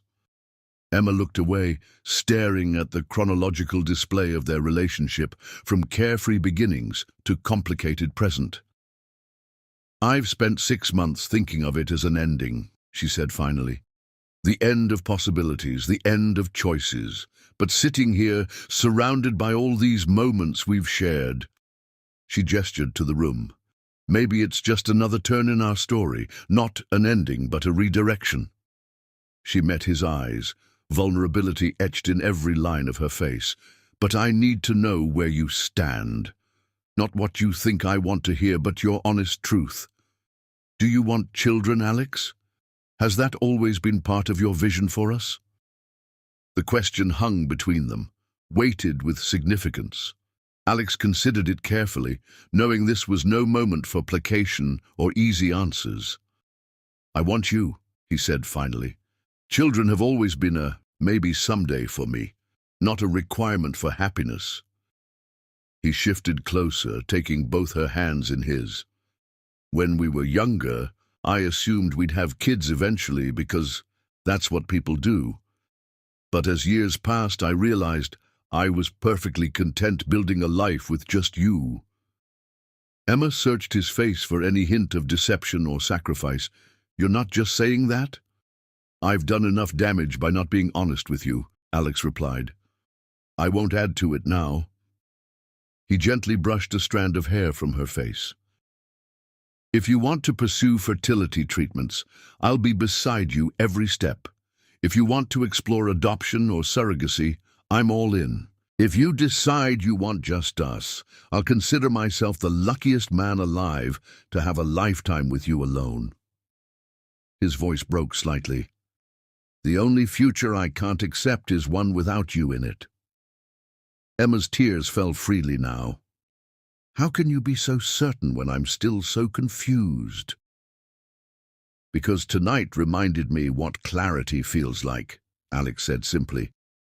After years of fog, I can finally see what matters.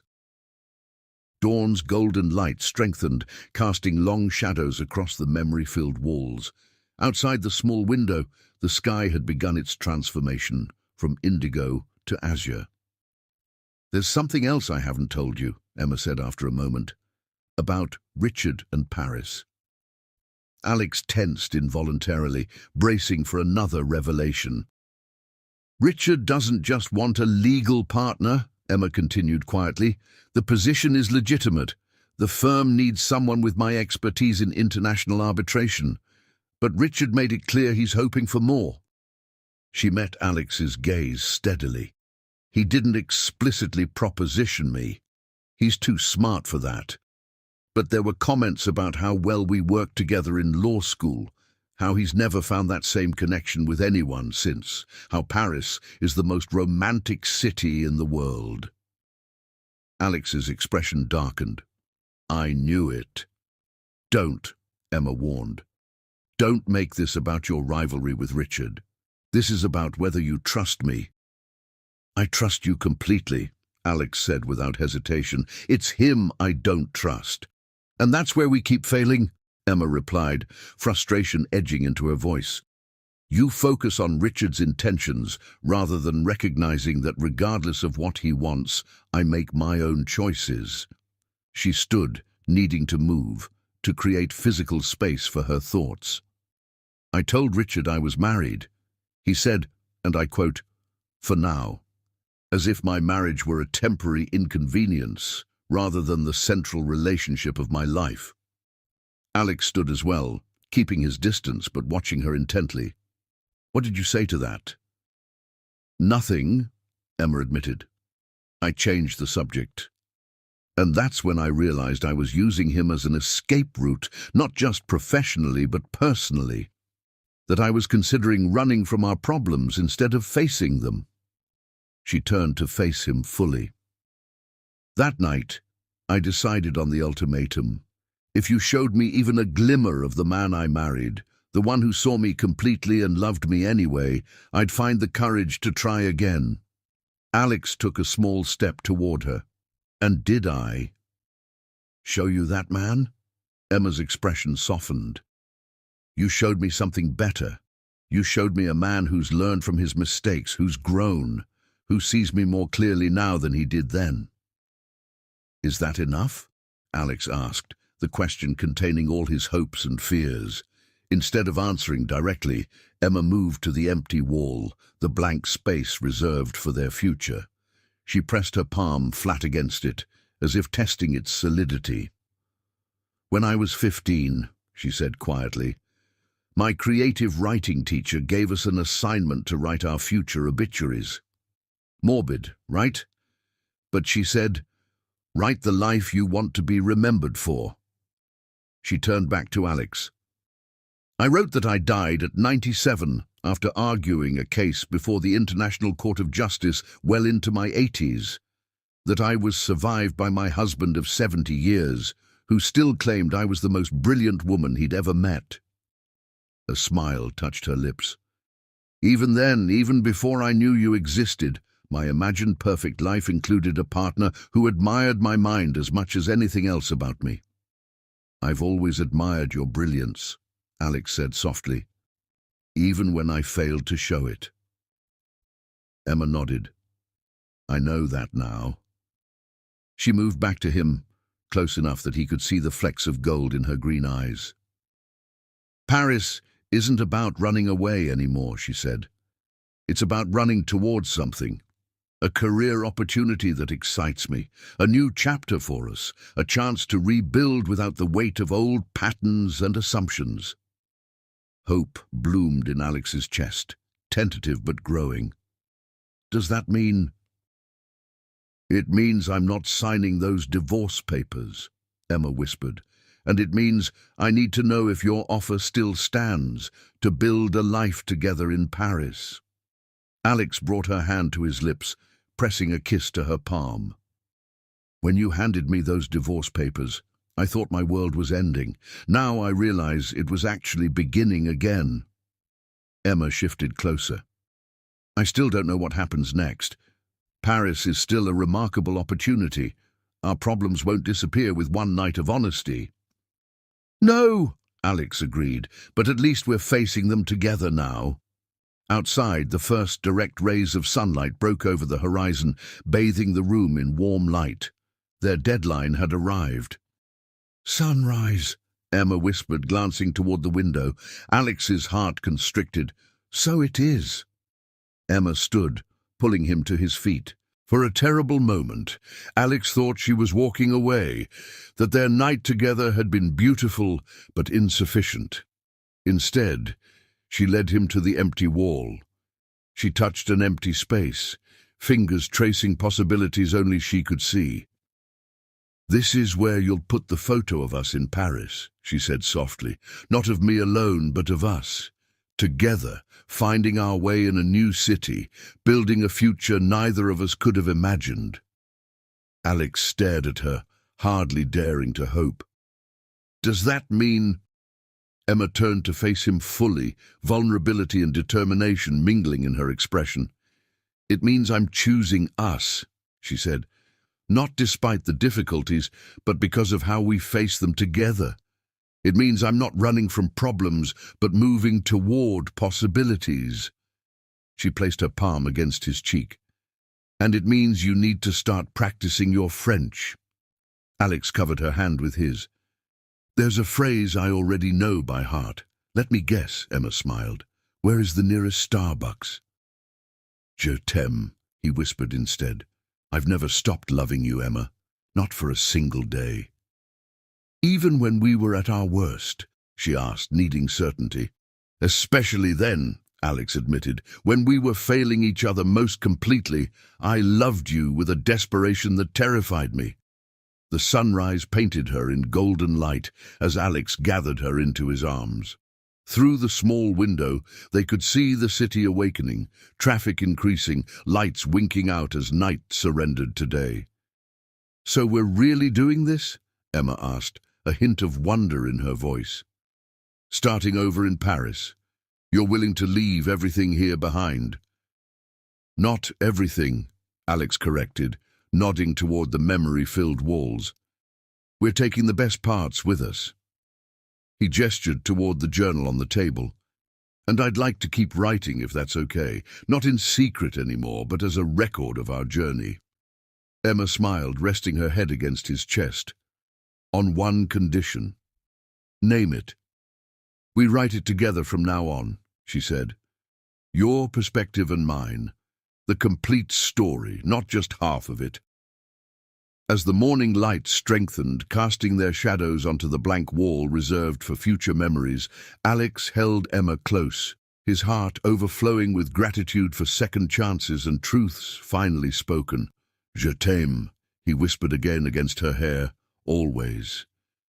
Je t'aime aussi, Emma responded, the unfamiliar French soft on her tongue, a first step toward their shared future. For all that was, and all that will be. Chapter 10. The promised morning light flooded their apartment as Alex prepared breakfast, moving with renewed energy. Emma sat at the kitchen island, divorce papers spread before her, a pen in hand. Are you sure about this? She asked, meeting his gaze across the counter. Alex set a plate of fresh berries and croissants before her. About Paris? Yes. About us? Absolutely. Emma tapped the pen against the papers. What about your firm? The cabin? Everything you've built here? Details, Alex replied, joining her with coffee. important details, but still just details. He reached for the divorce papers, studying them thoughtfully. Then, with deliberate movements, he turned to the last page. Instead of tearing them up in some dramatic gesture, he signed his name with a steady hand. Emma's breath caught. "What are you doing?" "Being honest," Alex said, sliding the papers back to her. "You were right to have these drawn up. You were right to question our marriage. And now, I want you to be right about giving us another chance." He took her hands in his. "But I want to do this correctly, not with vague promises in the heat of reconciliation." Reaching into his pocket, he withdrew a small sealed envelope. "Our marriage began with promises we couldn't keep. Let it begin again with promises we can." Emma opened the envelope with trembling fingers. Inside was a handwritten contract, simple yet profound. "I, Alexander James Harrington, promise the following to Emma Claire Harrington. 1. To see you, truly see you, every day we are together, and to seek connection every day we are apart. 2. To respect your career as equal to my own, and to celebrate your ambitions as fervently as my own achievements. 3. To speak difficult truths rather than comfortable lies, and to listen with the intent to understand rather than to respond. 4. To bring you coffee in bed every Sunday, no matter what city or country we call home. 5. To never again mistake providing a life with building a life together, signed with love, respect, and the full knowledge that actions must follow these words for them to hold meaning." At the bottom was his signature and a blank line awaiting hers. "What is this?" Emma asked, voice thick with emotion. "A promise I intend to keep," Alex replied. "One I'd like to make legally binding." Emma's brow furrowed in confusion. "I signed the divorce papers," Alex explained, "to acknowledge that our first marriage contract failed, and I've drafted this new contract to begin whatever comes next." He took a deep breath. "If you choose to sign the divorce papers, I accept that decision, but I'm asking you to consider signing this too, not as a continuation of our past, but as the foundation for our future." Emma studied both documents, weighing endings against beginnings. "You'd start over?" she asked. "Completely? With you?" In a heartbeat. Alex's certainty was absolute.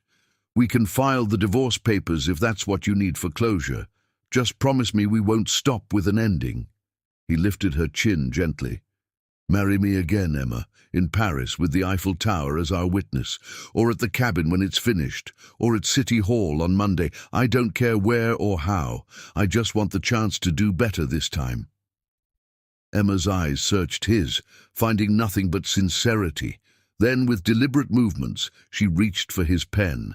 But instead of signing either document, she turned his contract over and began to write.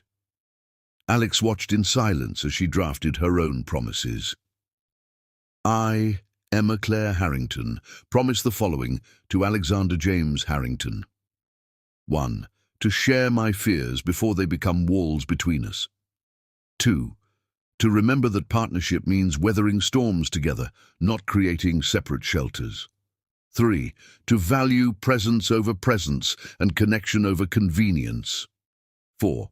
To never again mistake independence for isolation. 5. To dance with you in our kitchen, regardless of who might hear our laughter." She signed her name with a flourish, then turned to the divorce papers. With steady hands, she wrote across the top, "No longer required," and added her signature beside his. "So," Alex said softly. "Paris." "Paris," Emma confirmed. "Together." He pulled her into his arms, sealing their new agreement with a kiss that tasted of promise and possibility. "Though I have conditions," Emma murmured against his lips. "Name them." "First, you need to call Santiago about adapting the cabin plans. I want a proper home to return to someday." Alex nodded. "Consider it done." "Second, We're going to need your secret room reconstructed in our Paris apartment, with space for new memories." "Absolutely," he agreed. Emma's expression turned serious. "And third, most importantly, we need to find the best fertility specialist in Paris. Just because our chances are slim doesn't mean they're non-existent." Alex's heart swelled.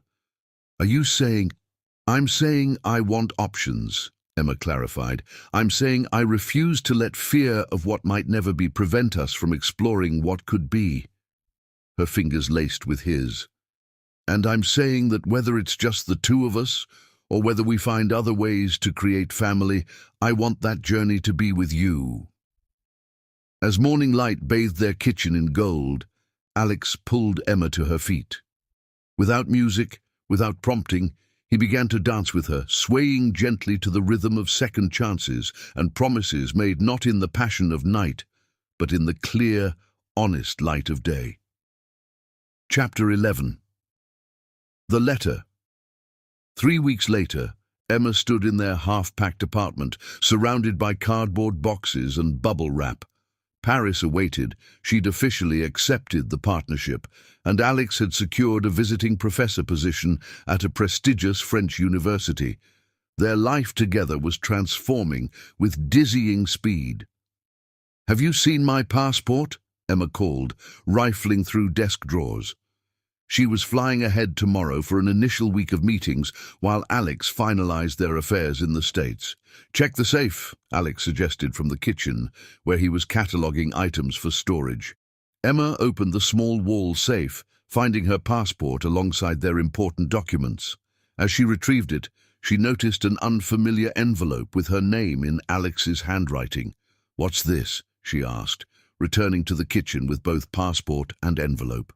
Alex glanced up, his expression softening. "The first of many. Open it when you're on the plane." Emma raised an eyebrow. "Mysterious." "Intentional," he corrected with a smile. "Some things are best read in transit, in the space between where you've been and where you're going." The next day, settled in first class with Paris 6 hours ahead, Emma remembered the envelope.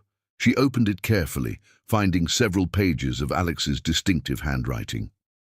"My dearest Emma, by the time you read this, you'll be somewhere over the Atlantic, halfway between our past and our future. While your body travels to Paris, I want your heart to journey through our story, not as it appeared from the outside, but as I experienced it from within. This is the first of 12 letters I've hidden for you to find throughout our first year in Paris. One for each month, each revealing a moment when I fell more deeply in love with you, even during the years when I couldn't properly show it. Today's letter brings you back to the beginning. Not our first meeting, not our first date, but the first time I knew with absolute certainty that you were the one my soul recognized as home. It was 3 months into dating. You'd just lost that pro bono case for the immigrant family facing deportation. You were devastated, convinced you'd failed them. I found you in your office at midnight, surrounded by legal books, still searching for options that didn't exist. You looked up when I entered, your eyes red-rimmed but fierce. "I'm not giving up," you said, though your voice was hoarse from arguing in court all day. In that moment, watching you fight for strangers with every ounce of your brilliance and passion, I knew I would spend my life loving you. Your determination, your heart, your refusal to surrender what matters. I brought you coffee and sat beside you. Together we found a different approach, a humanitarian appeal that eventually succeeded. But even if we hadn't, even if you'd lost completely, my heart was already decided.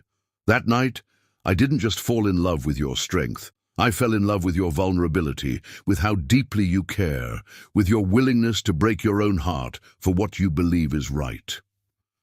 I see that same courage in you now as you fly toward a new chapter. Know that while our bodies may be separated by an ocean this week, my admiration travels with you, as constant as the stars guiding sailors home. Next month, look for a blue envelope in the left pocket of my wool coat, the one you always steal when Paris evenings grow chilly. Until then, Remember that new beginnings are simply the continuation of a love story already in progress. Forever yours, Alex. P.S. Richard Lawson may be a brilliant attorney, but his French accent is atrocious. Feel free to tell him your husband said so. Emma laughed through her tears. The letter clutched to her chest as the plane carried her toward their future. Outside her window, sunrise painted the clouds in shades of promise. She reached for her phone, typing quickly before the flight attendant could remind her to switch to airplane mode. Found your letter. Now I need to find a way to love you more completely than I already do. Impossible task, but I'll spend a lifetime trying. See you in a week, Professor Harrington. Your Parisian apartment will be waiting. As the plane ascended above the clouds, Emma tucked the letter safely away, already looking forward to discovering the next one. Their story wasn't perfect, might never be perfect, but it was theirs, written in honest words and second chances, and for the first time in years, she couldn't wait to turn the page. Chapter 12. The Return. 3 months later, rain pounded against the windows of their Parisian apartment overlooking the Seine. Emma stood watching lightning illuminate the city, her silhouette framed against the dramatic backdrop. 3 months of rediscovery, 3 months of rebuilding, 3 months of Paris teaching them both how to see their relationship with fresh eyes. The apartment door opened, followed by the familiar sound of Alex shaking rain from his umbrella. "I'm home," he called, voice carrying over the storm. Home. Such a simple word for such a profound concept. Their apartment had quickly become exactly that, a sanctuary they'd created together, blending his books with her art, filling new spaces with shared memories. "In here," Emma replied, not turning from the window. Alex appeared behind her, wrapping his arms around her waist and pressing a kiss to her neck. "You're brooding again." "Contemplating," she corrected, leaning back against him. "There's a difference. Whatever you call it, you've got that look, the one that means you're thinking too hard." Emma smiled despite herself. This was the miracle of their new beginning, how quickly they'd relearned each other's signals, how easily they communicated what would have festered in silence before. "I received an email from the specialist," she said quietly. "The one we've been waiting to see." Alex stilled, his breath warm against her hair. "And she can see us next week, Tuesday morning." His arms tightened around her waist. "That's good news, isn't it?" "It is," Emma agreed.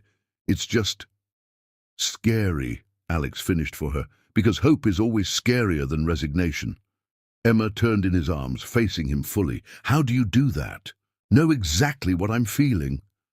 "Because I'm feeling it too." Alex brushed a strand of hair from her face. "Because I'm finally paying attention." Another flash of lightning illuminated the worry in Emma's eyes. "What if we go through all of this and still can't have children?" she whispered. "What if medicine confirms what we already suspect?" Alex considered her question carefully, knowing his answer mattered. "Then we adapt. We explore other options, or we build a life that's magnificent without children. Either way, we face it together." He cradled her face in his hands. "The only wrong path is one where we let fear make our decisions for us. We've already done that for too many years." Emma nodded, drawing strength from his certainty. "I need to show you something." She led him to their bedroom, opening her nightstand drawer to remove a small plastic stick. The twin pink lines in the result window were unmistakable. Alex stared, speechless. "I took it this morning," Emma explained, voice trembling. "I'm still in shock. But the doctor said that my chances were significantly reduced," Emma finished. "Not impossible." Alex sank onto the edge of the bed, the test still clutched in his hand. "How? When?" "How is the usual way," Emma said with a small laugh. "As for when, remember that weekend we went to Bordeaux? The Vineyard Hotel with the absurdly large bathtub? A smile spread across Alex's face as the memory resurfaced. The night we finished that ridiculous bottle of Chateau Margaux. That would be my guess. Emma sat beside him, resting her head on his shoulder. I'm terrified, Alex. The doctors said if I did manage to conceive, the risks would be higher. This is so early, so fragile. That's why we're seeing the specialist, Alex said, finding his voice again, to do everything possible to protect you both. He placed a hand gently against her still flat stomach. Have you known long? Just since this morning. I've been walking around in a daze all day. Why didn't you call me? Emma smiled. Because some news deserves to be delivered in person. Because I needed to process it myself first. She covered his hand with hers. And because I wanted to see your face exactly as it is right now. Alex pulled her close, overwhelmed by joy tinged with fear. We're not telling anyone until we're past the first trimester. Agreed, Emma nodded. This stays between us for now. Thunder rolled over the city as they held each other, the storm outside mirroring the tumult of emotions within. Excitement, terror, hope, disbelief. I want to go home, Emma said suddenly. Alex pulled back to look at her. You mean to the States? She nodded. Not permanently, just for a weekend. I want to see the cabin. I want to stand in that unfinished space with you and imagine our child running across those floors someday. The construction team says the roof is finally complete, Alex told her. We could fly back next weekend if you'd like. Perfect. Emma stood, pulling him toward the window where Paris glittered in the rain. I love it here.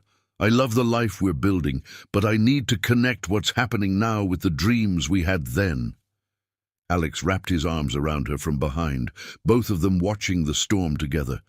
Those old dreams haven't disappeared, Emma. They've just been waiting for us to find our way back to them. Later that night, as Alex slept beside her, Emma slipped from bed and moved to their balcony. The storm had passed, leaving behind a washed-clean sky scattered with stars. Below, the Seine reflected city lights like scattered gold coins. Paris had given them the fresh start they needed, the distance from old patterns, the space to rebuild what had been broken. But their true home wasn't a place. It was the connection they'd nearly lost and fought to recover. Emma placed a hand protectively over her stomach, whispering promises to the miracle they hadn't dared hope for.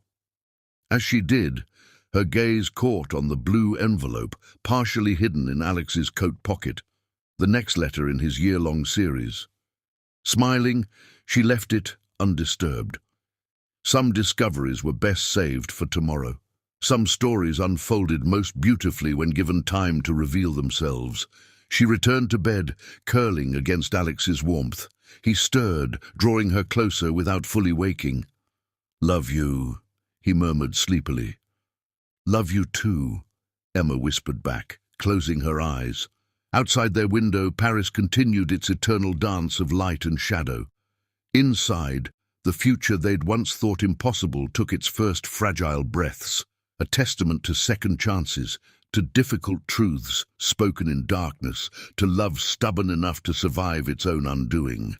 One night had changed everything, and now they had a lifetime of nights to get it right. The end